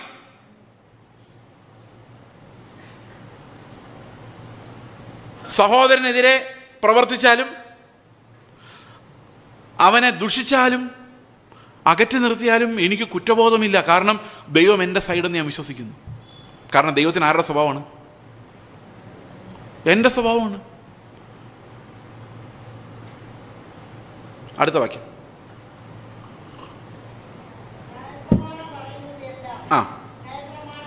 ന്യായപ്രമാണം പറയുന്നതെല്ലാം ന്യായപ്രമാണത്തിന് കീഴുള്ളവരോട് പറയുന്നു. അങ്ങനെ ഏത് വായും അടഞ്ഞ് സർവലോകവും, ഇതാണ് അപ്പോസ്തലിക ഉപദേശത്തിൻ്റെ 1-ാമത്തെ ഭാഗം, സർവലോകവും ദൈവ മുമ്പിൽ ശിക്ഷാ യോഗ്യരായി മാറിയിരിക്കുന്നു. എല്ലാവരും ശിക്ഷായോഗ്യരായി മാറിയിരിക്കുന്നു. ഉദാഹരണത്തിന് ഇനി ഇവിടെ ആദ്യം പറഞ്ഞ എന്താണ്? ഇങ്ങനെ സകല വായും അടഞ്ഞു. വായ അടയുന്നത് എങ്ങനെയെന്ന് പറയട്ടെ, കാണിച്ചു തരാം. ഏറ്റവും കൂടുതൽ ശബ്ദമുണ്ടാക്കുന്നത് ഞങ്ങൾ പ്രസംഗകരാണ്, അല്ലേ? അത് കഴിഞ്ഞ് ഹല്ലേലൂയ പറയുന്ന നിങ്ങൾ. വായ അടയ്ക്കാൻ പോകണേ. ഞാനാണ് പ്രസംഗകൻ, ഞാനൊരു നീതി പ്രസംഗകനാണ്. ഞാൻ നിങ്ങളോട് പ്രസംഗിക്കുന്നത് ശ്രദ്ധിക്കണേ. ഇതിനകത്ത് എന്തെങ്കിലും ഫോൾട്ട് ഉണ്ടോ നിങ്ങൾ കണ്ടെത്തി ആലോചിക്കണം. നിങ്ങൾ വിശുദ്ധ ജീവിതം നയിച്ചില്ലെങ്കിൽ, ഞാൻ ഭയങ്കര ഗൗരവത്തിൽ, എൻ്റെ മുഖമൊക്കെ കണ്ടു കഴിഞ്ഞാൽ നിങ്ങളൊന്നും വിശുദ്ധ ജീവിതത്തിൽ നയിക്കാത്തതിൻ്റെ എല്ലാ ദേഷ്യവും എനിക്കുണ്ട്. നിങ്ങൾ വിശുദ്ധ ജീവിതം നയിച്ചില്ലെങ്കിൽ നിങ്ങൾ എല്ലാവരും നരകത്തിൽ പോവും. എന്ത് കറക്റ്റല്ലേ ഞാൻ പറഞ്ഞേ? കറക്റ്റാണോ? ആണോ? ആണ്. ഇനി നിങ്ങൾ എന്നോട് ചോദിച്ചേ, പാസ്റ്റർ എവിടെ പോവും? അപ്പം ഞാൻ എന്തായിരിക്കും പറയുന്നത്? ഞാൻ സ്വർഗത്തിൽ പോവും. കാരണം എന്താ? അപ്പം നിങ്ങൾക്ക് സ്വർഗത്തിൽ പോകണമെങ്കിൽ ഇനി ആരെ പോലെ ആയാൽ മതി? അതിനർത്ഥം ഇനി സ്വർഗത്തിലോട്ട് പോകാനുള്ള പുതിയ വഴി ആരാ? എന്തായാലും നമ്മൾ യേശുവിനെ പോലെ ആകാൻ പോകുന്നില്ല. അപ്പം പിന്നെ ആരെ പോലെ ആകാം? അപ്പം പുതിയ യേശുക്രിസ്തു ആരാ? പിതാവിൻ്റെ അടുക്കിലേക്കുള്ള പുതിയ വഴി. ആകെ പ്രശ്നമായില്ലേ? ഒരു മനുഷ്യൻ്റെ നീതിയോ വിശുദ്ധിയോ ദൈവരാജ്യത്തിൽ എത്തിക്കാൻ മാത്രം പര്യാപ്തമല്ല. ശ്രദ്ധിക്കുന്നുണ്ടോ? ഒരു മനുഷ്യൻ്റെ നീതിയോ വിശുദ്ധിയോ, കാരണം അവരാരും ഈ യേശുക്രിസ്തു പറഞ്ഞ കൽപ്പനകൾ അനുസരിക്കുന്നില്ല. ഉദാഹരണത്തിന് ഒരു കൽപ്പന, പുതിയ നിയമത്തിൻ്റെ മുഴുവൻ പ്രമാണങ്ങളും ഒരൊറ്റ കൽപ്പനയിൽ സംഗ്രഹിക്കാം. എന്താണത്? എന്ത് സ്നേഹമാണ്? പുതിയ നിയമത്തിൻ്റെ. പഴയ നിയമത്തിൻ്റെ ന്യായപ്രമാണം പ്രവാചകന്മാരും നിൻ്റെ ദൈവമായ കർത്താവ് ഏക കർത്താവ്. അതിനകത്ത് പുതിയ നിയമത്തിൽ യേശുക്രിസ്തു പറഞ്ഞു, ഞാൻ ഒരു കൽപ്പന നിങ്ങളോട് പറയുന്നു, ഒരു പുതിയ കൽപ്പന നിങ്ങൾക്ക് തരുന്നു. ഞാൻ നിങ്ങളെ സ്നേഹിച്ചതുപോലെ നിങ്ങൾ അന്യോന്യം സ്നേഹിക്കുവേൻ. അടുത്ത വാക്യം എന്താണെന്നറിയാം? തൻ്റെ സ്നേഹിതന് വേണ്ടി ജീവനെ കൊടുക്കുന്നതിനേക്കാളും അധികമുള്ള സ്നേഹം ആർക്കുമില്ല എന്ന് ഞാൻ നിങ്ങളോട് പറയുന്നു. അടുത്തിരിക്കുന്ന ആൾ നോക്കി, ജീവനെ കൊടുക്കാനുള്ള സ്നേഹമുണ്ടോ?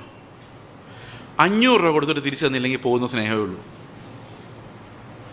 ഇവിടെ കർത്താവ് പറയാണ്, വേറൊരുത്തൻ എന്നെ കൊല്ലാൻ വന്നാൽ അവൻ എന്നെ കുത്തിക്കൊന്ന് അവസാനത്തെ തുള്ളി രക്തം താഴെ വീണു പോകുന്നവരെ ഞാൻ അവനെ സ്നേഹിച്ചുകൊണ്ടേയിരിക്കണം, ക്ഷമിച്ചുകൊണ്ടേയിരിക്കണം, കരുണ കാണിച്ചുകൊണ്ടേയിരിക്കണം. ഇതാ കർത്താവ് ചെയ്തത്. അവൻ്റെ മരണത്തിൽ എല്ലാ നീതിയും പൂർത്തിയായി. സ്നേഹം, കരുണ, നീതി, ഉപകാരം, പരോപകാരം, ആനന്ദം എല്ലാം കംപ്ലീറ്റായി. ഇതാണ് പുതിയ നിയമത്തിൻ്റെ കൽപ്പന. എന്നിട്ട് ഞാൻ നിങ്ങളോടത് പറയുമ്പം ഞാൻ അങ്ങനെ ഇല്ല. മനസ്സിലാവുന്നുണ്ടോ? അപ്പം നമ്മളെല്ലാം ഒരുപോലെ പാപികളും ദൈവത്തിൻ്റെ കൃപ ആവശ്യമുള്ളവരുമാണ് എന്നുള്ളതാണ് ഇതുവരെ നമ്മൾ കണ്ടത്.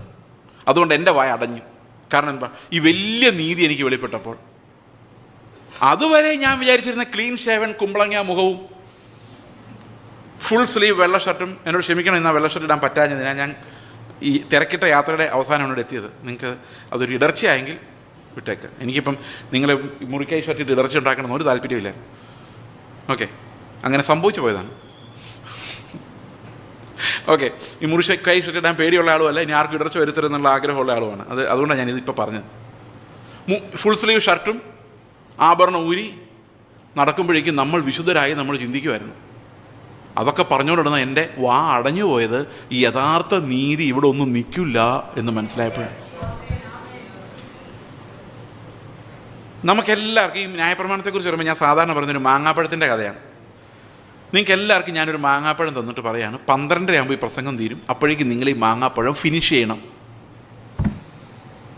നല്ല കൽപ്പനയല്ലേ? അപ്പോൾ നമുക്ക് പറയാം, നിൻ്റെ കൽപ്പന തേനിലും മധുരമേറിയത്. കാരണം എന്താ? കൽപ്പന എന്താ? വാ, എന്താ രസമോ, എന്ത് നല്ല കൽപ്പന അല്ലേ? 12:30 ആയപ്പോൾ ഞാൻ ചോദിക്കുമോ, കൽപ്പന അനുസരിച്ചവരെല്ലാം കൈവെക്ക്. എല്ലാവരും കൈവെക്കും, പക്ഷെ അവരുടെ എല്ലാവരും കൈ മാങ്ങാണ്ടി കാണും. കാരണം എന്താ? ഇതിനകത്ത് അനുസരിക്കാൻ പറ്റുന്നതൊക്കെ നമ്മൾ ചെയ്തു. അത് കൂടുതൽ തീക്ഷ്ണതയുള്ള പരീശന്മാർ അതിൻ്റെ ഞെടുപ്പ് തൊലി ഉൾപ്പെടെ എല്ലാം തിന്നു. അതിലും കൂടുതൽ എന്താ പറയുന്നത്, തീക്ഷ്ണതയുള്ളവർ അത് കത്തി കൊണ്ട് വടിച്ച് ആ മാങ്ങാണ്ടിയെ വെറും ഒരു വെള്ള കഷ്ണമാക്കി മാറ്റി. പക്ഷെ എന്നാലും മാങ്ങാണ്ടി ബാക്കിയായി. ഈ ന്യായപ്രമാണത്തിൻ്റെ പുറമേയുള്ള കാര്യങ്ങളെല്ലാം ചെയ്യാൻ നമുക്ക് പറ്റുമായിരുന്നെങ്കിലും ഇതകത്തെ അതിൻ്റെ ജീവൻ, അതിൻ്റെ സീഡ അല്ലേ, അത് ഉൾക്കൊള്ളാൻ ഒരു മനുഷ്യനും പറ്റുന്നില്ലായിരുന്നു. കർത്താവ് പറഞ്ഞു, ഞാൻ ന്യായപ്രമാണത്തെ പൂർത്തിയാക്കാനാണ് വന്നത്. I came to finish this. ഇതെന്ത് ചെയ്താൽ അനുസരിക്കുന്നവർക്കല്ല, ഇതിൻ്റെ പുറമേയുള്ള രുചിയുള്ള ഭാഗമല്ലാതെ ഇതിൻ്റെ ജീവനെ എടുക്കാൻ പറ്റുന്നില്ല. ആര് ജീവൻ പ്രാപിക്കുന്നില്ല. മനസ്സിലാവുന്നുണ്ടോ? അടുത്ത വാക്യം 20 വാക്യം. അതുകൊണ്ട് ന്യായപ്രമാണത്തിൻ്റെ പ്രവൃത്തികളാൽ ഒരു ജഡവും അവൻ്റെ സന്നിധിയിൽ നീതീകരിക്കപ്പെടുകയില്ല. അതെന്തുകൊണ്ടാണ്? പൗലോസ് പറയുന്നുണ്ട് ഫിലിപ്പിയർ 3:6 ന്യായപ്രമാണത്തിലെ നീതി സംബന്ധിച്ച് ഞാൻ അനിന്ദ്യൻ, എല്ലാ നീതി അനുസരിച്ചിട്ടുണ്ട്. എന്നിട്ട് തൊട്ടു താഴെ പറയാണ്, ഇതെല്ലാം ഞാൻ ചവറെന്നെണ്ണുന്നു. 9 വാക്യത്തിൽ പറയാണ്, ക്രിസ്തുവിനെ നേടേണ്ടതിന് ന്യായപ്രമാണത്തിലല്ല, എൻ്റെ സ്വന്തം നീതിയല്ല, ക്രിസ്തുവിൽ വിശ്വസിക്കുന്നവർക്ക് ദൈവം നൽകുന്ന നീതി തന്നെ ലഭിക്കണം. അപ്പം ഇത് വെറും ചവറാണ്. ഏത് ചവറാണ്? ഇത് മുഴുവൻ അനുസരിച്ചാലും നമ്മൾ നീതിമാന്മാരാകുന്നില്ല. നീതി പ്രവർത്തിക്കുന്നുണ്ട്, പക്ഷെ നീതിമാന്മാരാകുന്നില്ല. അതെങ്ങനെയാണെന്ന് ഞാൻ ഒരു എക്സാമ്പിൾ പറയാം. ഒരപ്പന് 2 മക്കളുണ്ടെന്നിരിക്കട്ടെ. ഇതിലൊരു മകൻ, മൂത്ത മകൻ, ഭയങ്കര ദുഷ്ടനും ധിക്കാരിയും അനുസരണമില്ലാത്തവനുമാണെന്ന് വിചാരിച്ചു. ഓക്കെ, അവൻ അപ്പനും അമ്മ എന്തു പറഞ്ഞാലും അനുസരിക്കാത്ത ഒരു ദുഷ്ടനായ മകൻ. രണ്ടാമത്തെ മകൻ നല്ല അനുസരണയുള്ള സ്നേഹമുള്ള മകൻ. സ്നേഹമുള്ള മകൻ, ദുഷ്ടതയുള്ള മകൻ. ഓക്കെ, ഒരാൾ ദുഷ്ടതയുള്ള ആളും മറ്റേ ആൾ സ്നേഹമുള്ളയാൾ. ഇപ്പോൾ ദുഷ്ടതയുള്ള ആളോട് രാവിലെ അപ്പം പറയാണ്, ഞങ്ങൾ വെളിയിൽ പോകാൻ പോവാണ്, ഈ ഹാളെല്ലാം അടിച്ചു വാരി പുസ്തകമെല്ലാം അടുക്കി പറക്കി ക്ലീനായിട്ട് അടുക്കി വെക്കണം. ഇവൻ പറഞ്ഞു, എനിക്ക് സൗകര്യമില്ല. അവൻ അങ്ങനെ പറയുള്ളൂ, ഭയങ്കര ധിക്കാരിയാണ്. അപ്പം പറഞ്ഞു, മര്യാദയ്ക്ക് നീ ചെയ്തേക്കണം. പറഞ്ഞില്ല. അപ്പം പറഞ്ഞു, എനിക്കിങ്ങനൊരു മകനില്ല, പേടിപ്പിക്കോ? ഞാൻ തിരിച്ചു വരുമ്പോഴേക്കും ഈ റൂം ക്ലീൻ അല്ലെങ്കിൽ എനിക്കിനി ഇങ്ങനൊരു മകനില്ല. അപ്പോൾ അവൻ പറഞ്ഞു, 16 വയസ്സേ എനിക്കുള്ളൂ. ഈ സമയത്ത് എൻ്റെ അപ്പൻ എന്നെ ഇറക്കി വിട്ട വിതയ്ക്കാത്തിരുന്ന് കൊയ്യുകയും വിതറാത്തിരുന്ന് ചേർക്കുകയും ചെയ്യുന്ന എൻ്റെ ദുഷ്ടനായ അപ്പൻ അതും ചെയ്യാൻ മടിക്കത്തില്ല. ശരി, അടിച്ചു വാരിയിട്ടേക്കാം. അവനത് അടിച്ചു വാരിയിട്ടു. ഇത് സ്റ്റോറി നമ്പർ 1. സ്റ്റോറി നമ്പർ 2, രണ്ടാമത്തെ പയ്യൻ. ഒരു ദിവസം അവനിങ്ങനെ ചിന്തിക്കുകയാണ്, എൻ്റെ അപ്പനും അമ്മയ്ക്ക് എന്നോട് എന്ത് സ്നേഹമാണ്, എനിക്ക് വേണ്ടി എന്തുമാത്രമാണ് അവർ കഷ്ടപ്പെടുന്നത്, ഞാനാണ് തിരിച്ചൊന്നും ചെയ്യുന്നില്ല. ഏതായാലും റൂമൊക്കെ ഒന്ന് അടിച്ചു വാരി ക്ലീനാക്കി എന്നെക്കൊണ്ട് പറ്റുന്നതെല്ലാം ചെയ്തേക്കാം. അവൻ ആ റൂമെല്ലാം അടിച്ചു വാരി ക്ലീനാക്കി ഇടുന്നു. പക്ഷെ മൂത്തവൻ ക്ലീൻ ചെയ്ത് അത്രയും ശരിയായുമില്ല. ഇതിലാരാ നീതിമാൻ? കൽപ്പന അനുസരിച്ച് ആരാ? 2 പേരും. നീതിമാൻ ആരാ? അയ്യോ, അറിയത്തില്ല. രണ്ടാമത് ചെയ്തവനാ. കാരണം എന്താ? അവൻ്റെ സ്വഭാവത്തിൽ നിന്നാണ് വന്നത്. അവൻ്റെ ഉള്ളിൽ എന്തുണ്ട്? നീതിയുണ്ട്, സ്നേഹമുണ്ട്. ആ സ്നേഹത്തിൽ നിന്ന് വരുമ്പോഴാണ് അതെന്താകുന്നത്? നീതിയാണ്. മറ്റത് പേടിപ്പിച്ചതുകൊണ്ടാണ്. ഇന്ന് ഒരുത്തൻ പറയാണ്, വ്യഭിചാരം ഞാൻ ചെയ്യത്തില്ല ബ്രദറേ, നരകത്തിൽ പോകുന്ന പേടിയാ. നരകത്തിൽ പോകില്ല എന്ന് പറഞ്ഞാലോ? അപ്പോൾ നന്നായിട്ടുണ്ടോ?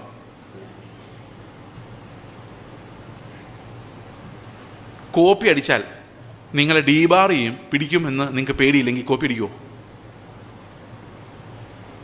ആ ഡീബാർ ചെയ്യുന്നുള്ള പേടി കൊണ്ട് മാത്രം കോപ്പി അടിക്കാത്തവൻ നീതിമാനാണോ? ആണോ? അല്ലയോ? അപ്പം പേടിപ്പിച്ച് നിന്നെ ശിക്ഷിക്കുമെന്നും മിസ്രൈമരുടെ കയ്യിൽ ഏൽപ്പിക്കുമെന്നും അസൂര്യരുടെ കയ്യിൽ ഏൽപ്പിക്കുമെന്നും ബാബിലോണിൻ്റെ കയ്യിൽ ഏൽപ്പിക്കുമെന്ന് പറഞ്ഞ് പേടിപ്പിച്ച് അവരെ കൊണ്ട് അനുസരിപ്പിച്ച് പോന്നു. അവർ നീതിമാന്മാരായില്ല. ഇന്നും നമ്മൾ പേടിപ്പിച്ച് അനുസരിപ്പിക്കുന്നു. നരകത്തിൽ പോകുമെന്ന് പേടിച്ചനുസരിക്കുന്നു. നീതിമാന്മാരായോ? ആയോ? ആയില്ല. എന്നാൽ കർത്താവിനോടുള്ള സ്നേഹം കൊണ്ട് അനുസരിക്കുകയാണെങ്കിലോ? 2 കൊരിന്ത്യർ ലേഖനം 5:14 എന്താ പറയുന്നത്? ക്രിസ്തുവിൻ്റെ സ്നേഹം ഞങ്ങളെ നിർബന്ധിക്കുന്നു. അപ്പം നമ്മൾ എന്തുകൊണ്ടാണ് ഇവിടെ ഒന്ന് ഞാൻ പ്രസംഗിക്കുന്നത്? എന്തുകൊണ്ടായിരിക്കണം? ക്രിസ്തുവിൻ്റെ സ്നേഹം എന്നെ നിർബന്ധിക്കണം. പോടാ, പോയി പ്രസംഗിച്ചിട്ട് വാന്ന് ക്രിസ്തുവിൻ്റെ സ്നേഹം എന്നോട് പറയണം. അപ്പം സ്നേഹം എൻ്റെ ഉള്ളിലേക്ക് വരുമ്പം എനിക്ക് നിങ്ങളുടെ അടുത്ത് വന്നേ പറ്റൂ. ഇത് കഴിഞ്ഞ് എന്ത് പോക്കറ്റ് മണി എന്ന് വിചാരിച്ചുകൊണ്ട് വന്നാലോ? എത്ര കിട്ടുമെന്ന് അന്വേഷിച്ചാൽ അത് സ്നേഹത്തിൽ ചെയ്യുന്നതല്ല, അത് മാമോൻ കാരണം ചെയ്യുന്നതാണ്. അത് ദൈവവേലയല്ല. ഞാൻ കേട്ടിട്ടുണ്ട് ചില ആൾക്കാർ നേരത്തെ ഫീസ് പറഞ്ഞു. എനിക്കത് ഭയങ്കര, അത് കേട്ടപ്പോൾ എനിക്ക് ആകെ ഞെട്ടലുണ്ടായി. ഒരു ദിവസം ഒരു ICPFൽ 2 പിള്ളേരെ വിളിച്ചിട്ട് പറഞ്ഞു, അങ്കിളെ ഞങ്ങളുടെ മീറ്റിംഗ് 2 ദിവസത്തെ മീറ്റിങ്ങിന് വരുമോ? ഞാൻ പറഞ്ഞു വരാം. ഒരു കാര്യം ചോദിച്ചോട്ടെ. ഞാൻ എന്താ, ഒരു പ്രസംഗത്തിന് എത്ര റേറ്റ്? ഞാൻ പറഞ്ഞു, ഞാൻ നിന്നോട് റേറ്റ് പറഞ്ഞാൽ നിൻ്റെ കുടുംബം വിറ്റാലും നിനക്ക് റേറ്റ് തരാൻ പറ്റത്തില്ലെന്ന് പറഞ്ഞു. പിള്ളേർ അതെന്താ എങ്കിലേ അത്ര കൂടുതലാണ്? ഞാൻ പറഞ്ഞു, കൂടുതലായണ്ടല്ല, ഒരാത്മാവിനെ രക്ഷിക്കുന്നതിൻ്റെ വില ക്രിസ്തുവിൻ്റെ ജീവനാണ്. അതിന് നീ വിലയിടരുത്. മേലാൽ ഒരുത്തിനോട് ഇങ്ങനെ ചോദിച്ചേക്കല്ലെന്ന് പറഞ്ഞു. സൗജന്യമായി ലഭിച്ചത് ആ ധൈര്യം ഉണ്ടാകണമെങ്കിൽ കർത്താവ് എനിക്ക് ആവശ്യം നടത്തിക്കോളൂ എന്ന് ഞാൻ വിശ്വസിക്കണം. ആ വിശ്വാസം എനിക്കില്ലെങ്കിൽ പിന്നെ ഞാൻ ഈ പണിക്ക് ഇറങ്ങരുത്. കഴിഞ്ഞ സ്വരൾ പ്രസംഗിക്കുന്നത് കേട്ടു, ഞാൻ പറഞ്ഞാൽ ക്യാൻസർ മാറും, ഞാൻ പറഞ്ഞാൽ അതാ. അപ്പോൾ എല്ലാവരും കേട്ടു, വിസ ലഭിക്കും. പക്ഷെ ഇയാൾ പറഞ്ഞാൽ കാശ് വരില്ല. അത് നിങ്ങൾ കൊണ്ടേ കൊടുക്കണം. അതെന്താണെന്ന് അറിയാൻ മേല. അവിടെ കാശ് വരട്ടെ നിങ്ങൾ പറഞ്ഞാൽ പോരെ, തീർന്നില്ലേ പ്രശ്നം? എന്നാൽ അവിടെ നിന്ന് പറഞ്ഞാൽ പോരെ, മനസ്സിൽ രോഗം മാറട്ടെ എന്ന് പറഞ്ഞാൽ അതേ വായു കൊണ്ട് കാശ് വരട്ടെ എന്ന് പറഞ്ഞു കഴിഞ്ഞാൽ ഇപ്പോൾ തീർന്നല്ലോ. അത് പറയൂല. അതെന്താണെന്ന് അറിയാൻ മേല. അത് നിങ്ങളുടെ കയ്യിൽ നിന്ന് തന്നെ കിട്ടണം.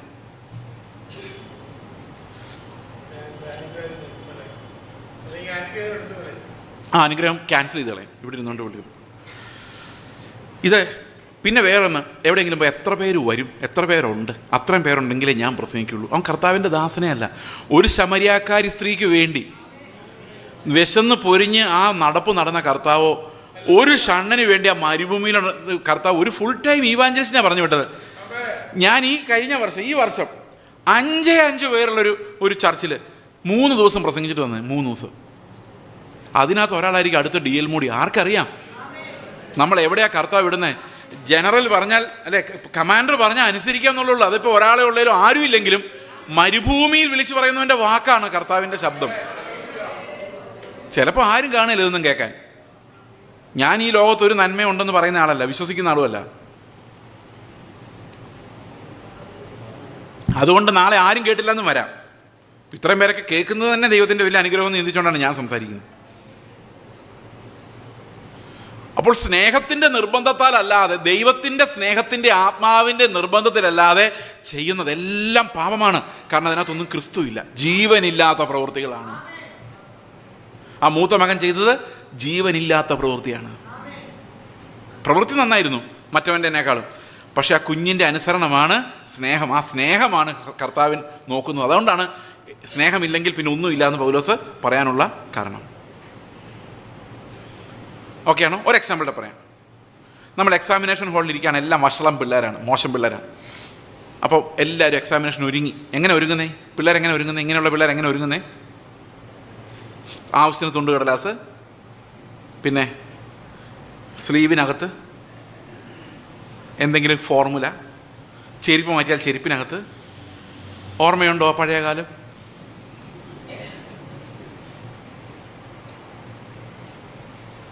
സൈഡിൽ തുറന്നു വെച്ചേക്കുന്ന പുസ്തകം, എഴുതുന്ന ഡെസ്കിൻ്റെ വിടവിലുള്ള ചെറിയ ചെറിയ തുണ്ടുകടലാസുകൾ എല്ലാം റെഡിയാണ്. ഇനി അടുത്ത ഒരു കേസ് ആരാണ് വരുന്നതെന്നുള്ളതാണ്. ചില ടീച്ചർമാർ വന്ന് അവരവിടെ നിന്ന് എന്തെങ്കിലും ഹോംവർക്ക് നോക്കിക്കൊണ്ടിരുന്നുള്ളൂ. നമുക്ക് കുഴപ്പമില്ല, നമ്മുടെ പരിപാടി തീരും. ഞാൻ കോപ്പി അടിച്ചിട്ടുള്ള ആളല്ല കേട്ടോ, എക്സാമ്പിൾ പറഞ്ഞു. എന്നാൽ ചില സാർമാർ ഇങ്ങനെ നോക്കിക്കൊണ്ടിരിക്കും. ഈ പഠിപ്പിച്ചിട്ടുള്ളവർക്കറിയാം, നിങ്ങളിവിടെ നിന്ന് ആരെങ്കിലും ഉറങ്ങിയാൽ പോലും, മൂടിയാൽ പോലും, അനങ്ങിയാലും ശ്രദ്ധിക്കാതിരുന്നാലൊക്കെ എനിക്ക് മനസ്സിലാവും. ചില ആൾക്കാരിങ്ങനെ പതുക്കെ ഉറങ്ങിക്കൊണ്ട് ഇങ്ങനെ കാണിക്കും. അത് അറിയാം, പകുതി മയക്കം, അത് ശ്രദ്ധിക്കുന്നൊന്നുമില്ല. അപ്പോൾ ഇടയ്ക്കിടയ്ക്ക് ഇങ്ങനെ കാണിച്ചാൽ ഉറങ്ങുന്നില്ല എന്ന് ഇയാൾ മനസ്സിലാക്കിക്കൊള്ളുന്നു. ഇതൊക്കെ ഞാൻ കാണുന്നുണ്ട്. അപ്പോൾ ഒരു സാറ് വിചാരിച്ചാൽ, ഒരു ടീച്ചർ വിചാരിച്ചാൽ അവിടെയുള്ള കുട്ടികളൊക്കെ എന്ത് ചെയ്യുന്നു, എങ്ങനെ അനങ്ങുന്ന എല്ലാം കണ്ടുപിടിക്കാൻ പറ്റും. അപ്പോൾ നമ്മളിങ്ങനെ വിൻഡോയിലോട്ട് നോക്കുമ്പോൾ ഒരു സാറിങ്ങനെ ഓഫീസിൽ നിന്ന് ഇറങ്ങി. പുള്ളി ഭയങ്കര സ്ട്രിക്റ്റാണ്, പിടിച്ചു കഴിഞ്ഞാൽ ആൾ പോയി. പിന്നെ അവർ ഒരു എക്സ്ക്യൂസും ഇല്ല, ക്ഷമയില്ലാത്ത ആളാണ്. അയാൾ നേരത്തെ നമ്മുടെ ക്ലാസ്സിൻ്റെ ഡോറിലേക്ക് തന്നെ വരുന്നു. അപ്പോൾ എടാ തീർന്നടാ, അയാൾ വന്നു. എല്ലാവരും അപ്പം തന്നെ അലർട്ടാവും. ചെരുപ്പൊക്കെ തള്ളി ദൂരോട്ട് കളയും. അതെല്ലാം മാറ്റി നമ്മൾ ക്ലീനാവും, എല്ലാം പറക്കി. ആരും എങ്ങോട്ട് നോക്കാതെ പേപ്പറിലോട്ട് നോക്കി എക്സാം എഴുതുക. വേറെ ചില അറേഞ്ച്മെൻ്റ് ഉണ്ട്. നല്ലപോലെ പഠിക്കുന്ന പിള്ളേർ പറഞ്ഞിട്ടുണ്ട് മൾട്ടിപ്പിൾ ചോയ്സ് ക്വസ്റ്റിൻ്റെ നമ്പർ ഇങ്ങനെ കാണിക്കണമെന്ന്. അതൊക്കെ ഉണ്ട്, പല അറേഞ്ച്മെൻറ്റുകളാണ് അല്ലേ. ആരും അനങ്ങുന്നില്ല, മിണ്ടാതിരുന്ന് എഴുതുക. നീതിമാന്മാരായോ? നമുക്കൊന്ന് പരീക്ഷിക്കാം. ഈ സാറ് പറയാണ്, ഇത്രയും നല്ല മനുഷ്യർ, ഇത്രയും നല്ല പെന്തിക്കോസുകാർ, ഏതായാലും ഞാൻ ഒരു ചായ കുടിച്ചിട്ട് വരാം, ഒരു 10-20 മിനിറ്റ് എടുക്കും കേട്ടോ, നിങ്ങൾ ഇങ്ങനെ തന്നെ ഇരുന്ന് എഴുതിക്കണേ എന്ന് പറഞ്ഞ് ഈ പുള്ളി ഇറങ്ങി അങ്ങ് പോയി. അവിടെ എന്ത് സംഭവിക്കും? നമ്മൾ പേടി എന്ന് പറഞ്ഞ ഫാക്ടർ എടുത്ത് മാറ്റിയാൽ, തികഞ്ഞ സ്നേഹം എന്ത് ചെയ്യണം? ഭയത്തെ പുറത്താക്കി. അപ്പോൾ നമ്മൾ അനുസരിക്കുന്ന സ്വർഗത്തിൽ പോകുമല്ലോ എന്ന് പേടിച്ചിട്ടല്ല, നരകത്തിൽ പോകുമെന്ന് പേടിച്ചിട്ടല്ല, നമ്മളെ വീണ്ടെടുത്ത ഒരു രക്ഷകൻ ഉള്ളതുകൊണ്ട് അവനോടുള്ള സ്നേഹമാണ് എന്നെ നിർബന്ധിക്കുന്നത്. ആ ഒരു ജീവിതത്തിലേക്ക് നമ്മൾ വന്നാൽ മാത്രമേ ദൈവത്തിന് പ്രസാദമുള്ള ഫലം നമ്മളിന്ന് പുറപ്പെടുകയുള്ളൂ. ശരിയാണോ ഞാൻ പറയുന്നത്? അല്ലേ? ഇനി അടുത്ത വാക്യം വായിച്ചേ, 3:20. അത് നമ്മൾ വായിച്ചെന്ന് തോന്നുന്നല്ലേ? ഒന്നുകൂടെ വായിക്കാം. അതുകൊണ്ട് ന്യായപ്രമാണത്തിൻ്റെ പ്രവൃത്തികളാൽ ഒരു ജഡവും, എത്ര നിങ്ങൾ അനുസരിച്ചാലും ഒരു ജഡവും ദൈവത്തിൻ്റെ സന്നിധിയിൽ. ഞാനൊരു എക്സാമ്പിളിൽ പറയാം. എക്സാമ്പിൾസ് ആണല്ലോ എൻ്റെ പ്രധാന ഘടകം. ഗൾഫിൽ നിന്ന് വന്ന ഒരാൾ, ഇവിടെ ഇഷ്ടം പോലെ ഉണ്ടാകും. ഗൾഫിൽ നിന്ന് വന്ന ഒരാൾ വിചാരിക്കുകയാണ്, ഞാൻ കുറേ നാൾ ഗൾഫിൽ കിടന്ന് കഷ്ടപ്പെട്ടു, കുറേ കാശൊക്കെ ഉണ്ടാക്കി, ഇനി എൻ്റെ സഭയ്ക്ക് കുറച്ച് ഫണ്ട് കൊടുക്കണം. അപ്പോൾ അദ്ദേഹം നേരെ ഒന്ന് പാസ്റ്റർ എടുത്ത് നിന്ന് സഭ ബാൽക്കണി പണിയാൻ പോകുന്നു കേട്ടു. കഴിഞ്ഞ ദിവസം കേട്ടൊരു ചർച്ചിൻ്റെ ഇതെല്ലാം എടുത്ത് മാറ്റിയിട്ട് പുതിയ കിട്ടും. ഇങ്ങനെ ഭയങ്കര വർക്കാണ്. നമുക്ക് വർക്ക് തീർന്നിട്ട് സമയമില്ല. ഓക്കെ, ഇപ്പോൾ പാസ്റ്ററിൽ കാശ് കൊണ്ടേ കൊടുത്തു. പാസ്റ്റർ എത്ര ഉണ്ട് അച്ഛാ? 15 ലക്ഷം രൂപ. Oh my God. പാസ്റ്റർ ഒന്നും വേണ്ടിയില്ല, 15 ലക്ഷം രൂപ എടുത്ത് ഡെസ്കിലോട്ട് ഇട്ടിട്ട് ഒരു രസീത് എഴുതി കൊടുത്തു. ഓക്കെ എന്ന് പറഞ്ഞു. ഈ അച്ഛന് ഇഷ്ടപ്പെടുമോ? ഇഷ്ടപ്പെടില്ല. നമ്മുടെ പാസ്റ്റർ 1-2 വാക്കൂടെ പറയണം. ഓ അച്ചായ സന്തോഷമുണ്ട്, ഇങ്ങനെയുള്ള അച്ചായന്മാരുള്ളതാണ് ഞങ്ങളുടെ സഭ. അല്ല, കർത്താവൊന്നുമല്ല കേട്ടോ, ഇങ്ങനെയുള്ള അപ്പോൾ ഇത് കേൾക്കുമ്പോൾ അച്ചായന് സന്തോഷമാണ്. പിന്നെ അടുത്ത കൺവെൻഷൻ, ചർച്ചിൻ്റെ കൺവെൻഷൻ ഒരു ദിവസം ഈ അച്ചായനോട് കൊടുക്കുവാണെങ്കിൽ ഡബിൾ ആശ്വാസം. ഇതിൻ്റെ പേരാണ് സൈമണി. സൈമണി എന്നുള്ള വാക്ക് നിങ്ങൾ ഇംഗ്ലീഷിൽ ഡിക്ഷണറിയിൽ നോക്കണം. സൈമൺ എന്ന് പറഞ്ഞൊരുത്തൻ, സീമോൻ എന്ന് പറഞ്ഞൊരുത്തൻ ദ്രവ്യം കൊണ്ടേ കൊടുത്തിട്ട് ശുശ്രൂഷയ്ക്ക് വേണ്ടി ചോദിച്ചില്ലേ, അതിന് ഇംഗ്ലീഷുകാർ കണ്ടുപിടിച്ച വാക്കാണ് സൈമണി. ഇംഗ്ലീഷ് ഡിക്ഷണറിയിലുണ്ട്, അതിനകത്ത് എഴുതിയിട്ടുണ്ട് named after Simon the Magus who demanded ministry in lieu of money. പൈസ കൊണ്ട് എത്തിച്ചിട്ട് സ്റ്റേജ് വാങ്ങിക്കുക. അവിടെ അന്യഭാഷ കൊടുക്കുന്ന ശുശ്രൂഷ ചോദിച്ചത് ഇവിടെ വചനം എന്തായാലും. അപ്പോൾ give money and get ministry. ഇതിനാണ് നമ്മൾ എന്ത് പറയുന്നത്? SIMONY. നിങ്ങൾ ഡിക്ഷണറിയിൽ ഒന്ന് പോയി നോക്കണേ, ഗൂഗിളിൽ നോക്കിയാലും മതി. ഓക്കെ, ഇപ്പോൾ ഗൂഗിളിൽ നോക്കണ്ട കേട്ടോ, ഇപ്പോൾ ഇവിടെ നോക്കിയോ. ഓക്കെ, അപ്പോൾ അതിനകത്ത് ഈ പൈസ കൊടുക്കുന്നതിനകത്ത് തന്നെ എന്തുകൊണ്ടൊരു സ്വയനീതീകരണമുണ്ട്. നിങ്ങൾ മേടിച്ച ക്ലോക്കാണ് ഇവിടെ അവിടെ ഇരിക്കുന്നതെങ്കിൽ നിങ്ങൾ ഒരിക്കലും സമയം നോക്കരുതെന്നുള്ളതാണ്, ഞങ്ങളെ നോക്കാൻ പാടും. ഓക്കെ, അവിടെ ഇരിക്കുന്ന ക്ലോക്ക് നിങ്ങൾ മേടിച്ച് കൊടുത്താണെങ്കിൽ എല്ലാ ദിവസവും വരുമ്പോൾ ആദ്യം നിങ്ങളുടെ കണ്ണ് കുറേ നാളത്തേക്കെങ്കിലും ആ ക്ലോക്കിലേക്ക് പോകും. ഓ, എത്ര മനോഹരമായ ക്ലോക്ക്, ഒന്ന് തുടച്ചിട്ട് പോലും ഇല്ല, ശോ ആ ബാറ്ററി ലീക്കായി തുടങ്ങി, ഇവരൊന്നും ശ്രദ്ധിക്കുന്നില്ല. അത് എൻ്റെ ക്ലോക്കാന്ന് എനിക്ക് തോന്നുന്നുണ്ടാ, സ്നേഹത്തിൽ കൊടുത്തതല്ല, അത് മനുഷ്യൻ്റെ സൽപ്രവൃത്തിയാണ്. ഒരു പ്രയോജനമില്ല ദൈവത്തിന് മുമ്പിൽ. ഞാനിതൊരു ചർച്ചയിൽ പ്രസംഗിച്ചപ്പോൾ ഒരാളെ നിന്ന് പാസ്റ്ററോട് ചോദിച്ചു, ഇവിടുത്തെ ചെയറെല്ലാം ഞാൻ വാങ്ങിച്ചു തന്നതെന്ന് പാസ്റ്റർ അദ്ദേഹത്തോട് പറഞ്ഞു എന്ന്. കാരണം പുള്ളിക്ക് അത് എങ്ങനെയല്ല ഉണ്ടെന്ന് പറയണം. ഞാൻ മേടിച്ചു കൊടുത്ത ചെയർ. അല്ലെങ്കിൽ ആ സ്വയനീതി എങ്ങനെ കിടക്കും? ഒരു നന്ദി പറഞ്ഞില്ലെങ്കിൽ ഉണ്ടല്ലോ പിന്നെ ഇയാളെ സഭ പ്രശ്നം ഉണ്ടാക്കും. അതുകൊണ്ട് പാസ്റ്റർ ശരിക്കും അങ്ങ് നന്ദി പറയും. ഇതെവിടെയോ നിങ്ങളിങ്ങനെ കണ്ടിട്ടുണ്ടെന്ന് തോന്നുന്നു. അല്ലെങ്കിൽ donated in the name in the loving memory of, അല്ലേ, കണ്ടില്ലേ അവിടെ ഇവിടെയൊക്കെ എഴുതി വെച്ചേക്കുന്നത്. ഒന്നും യാഗമാകുന്നില്ല. ഇതിൻ്റെ എല്ലാ ക്രെഡിറ്റ് നമ്മൾ ഇവിടെ നിന്ന് തന്നെ ഇങ്ങ് എടുക്കുക, ഞാനിങ്ങ് എടുക്കുക. എന്താ ഇവിടുത്തെ ക്രെഡിറ്റ് മുഴുവൻ.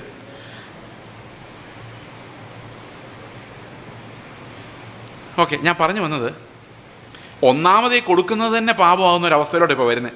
കാരണം കർത്താവ് ഒന്ന് പോയി കഴിഞ്ഞാൽ എതിർ ക്രിസ്തു ഉപയോഗിക്കാനേ കൊള്ളുള്ളൂ. ഞങ്ങളുടെ ഒരു ചെറിയ ചർച്ച, ഇത് യൂട്യൂബിൽ ഇടുന്നുണ്ടോ? ഇല്ല, ഇപ്പം ഇല്ലെന്നേ ഉള്ളൂ. എന്നാൽ പിന്നെ ഇടുമെങ്കിലും പറയുന്നില്ല. ഞാൻ പറഞ്ഞേക്കാം. ഞങ്ങളുടെ ചർച്ചിൻ്റെ ഒരു തീരുമാനമാണ് സ്വത്തോ സ്ഥലമോ മേടിക്കേണ്ട. അതിൻ്റെ കാരണം എന്താണെന്ന് വെച്ച് കഴിഞ്ഞാൽ വാടക മതി, ഹോള് എവിടെയെങ്കിലുമൊക്കെ ആരുടെയെങ്കിലും വീട്ടിൽ. അതിൻ്റെ കാരണം ഞങ്ങൾക്ക് ഒരു മാസം ഏതാണ്ട് 5 ലക്ഷത്തോളം രൂപ മിനിസ്ട്രിയൽ എക്സ്പെൻസ് ഉണ്ട്, ശുശ്രൂഷാപരമായ ചിലവുകളുണ്ട്. ഒരു സഹോദരൻ 3.5 ലക്ഷം രൂപ ജോലിയുള്ള കാനഡയിലെ ജോലി വിട്ടിട്ട് ഇറാഖിൽ സുവിശേഷവേലയ്ക്ക് പോയത്. ഭയങ്കര യുദ്ധത്തിന് നടുവില്ല. ആ 3.5 ലക്ഷം ജോലി പുള്ളിക്കും ഒരു 3 ലക്ഷത്തിൻ്റെ ജോലി ഭാര്യയ്ക്കും ഉണ്ടെങ്കിൽ സഭയ്ക്ക് കിട്ടേണ്ട ദശാംശം എത്രയാണ്?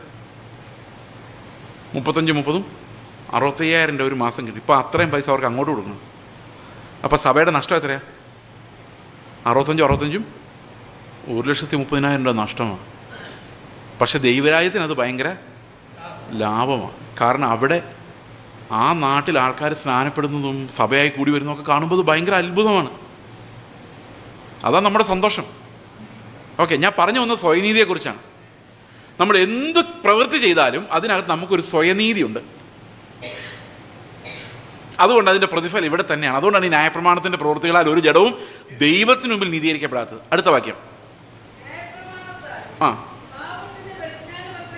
നമുക്ക് ന്യായപ്രമാണം കൊണ്ട് ഏറ്റവും വലിയ പ്രയോജനം എന്ന് പറഞ്ഞു കഴിഞ്ഞാൽ നമ്മൾ എത്ര പാപികളാണെന്ന് ഇതും കൊണ്ട് നമുക്ക് മനസ്സിലാക്കാം. അതെങ്ങനെയാണെന്ന് അടുത്ത 7-ാം അധ്യായത്തിൽ പറയുന്നുണ്ട്. അടുത്ത വാക്യം. ശ്രദ്ധിക്കണം. ഇപ്പോഴോ ദൈവത്തിൻ്റെ നീതി വിശ്വസിക്കുന്ന എല്ലാവർക്കും യേശുക്രിസ്തുവിൻ്റെ വിശ്വാസത്താലുള്ള നീതി തന്നെ ന്യായപ്രമാണം കൂടാതെ വെളിപ്പെട്ടു വന്നിരിക്കുന്നത്. അപ്പോൾ ഇതെങ്ങനെയാണ് ന്യായപ്രമാണം കൂടാതെ ഒരു നീതി വരുന്നത്? നമുക്കറിയാം, ലോകത്തിലുള്ള എല്ലാ നീതിയും അതാത് രാജ്യങ്ങളുടെ അല്ലെങ്കിൽ മതത്തിൻ്റെ പ്രമാണം വെച്ചാണ് വരുന്നത്.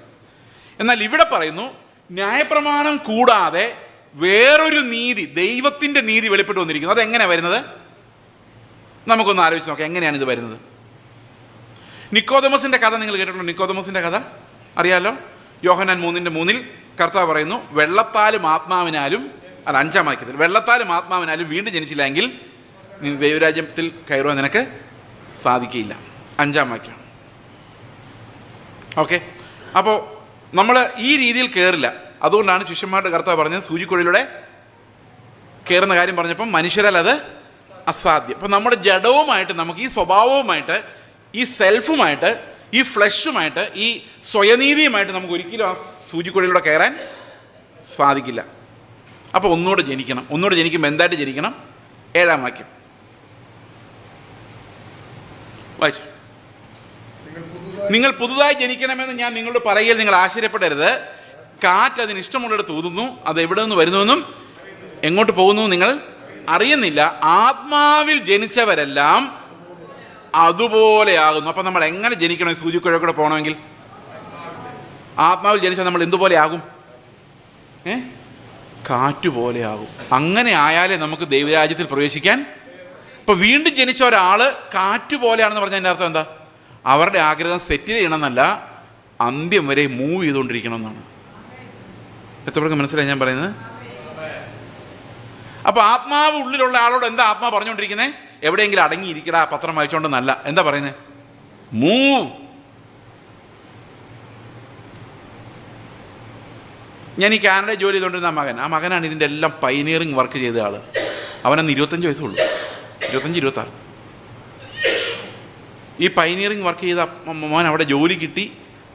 ഏതാനും മാസങ്ങൾ മാത്രം അവിടെ ജോലി ചെയ്തിട്ട് അത് വിട്ട് തിരിച്ചു പോരുമായിരുന്നു. അപ്പോൾ സെറ്റിലാകുന്ന ലൈഫിൽ നിന്ന് പുള്ളി കാറ്റ് പോലെ. മിനിഞ്ഞാന്ന് രാവിലെ ഒരു രാജ്യത്തു നിന്ന് വന്നു, ഇന്നലെ വൈകിട്ട് വേറെ രാജ്യത്തിലേക്ക് പോയി. ഇവിടെ വന്നിറങ്ങി ഞാനാണ് റിസീവ് ചെയ്ത് തിരിച്ചുകൊണ്ടേ വിട്ടത്. കാറ്റുപോലെ ഇതിലേ പോകും, നമുക്കറിയാൻ മേല.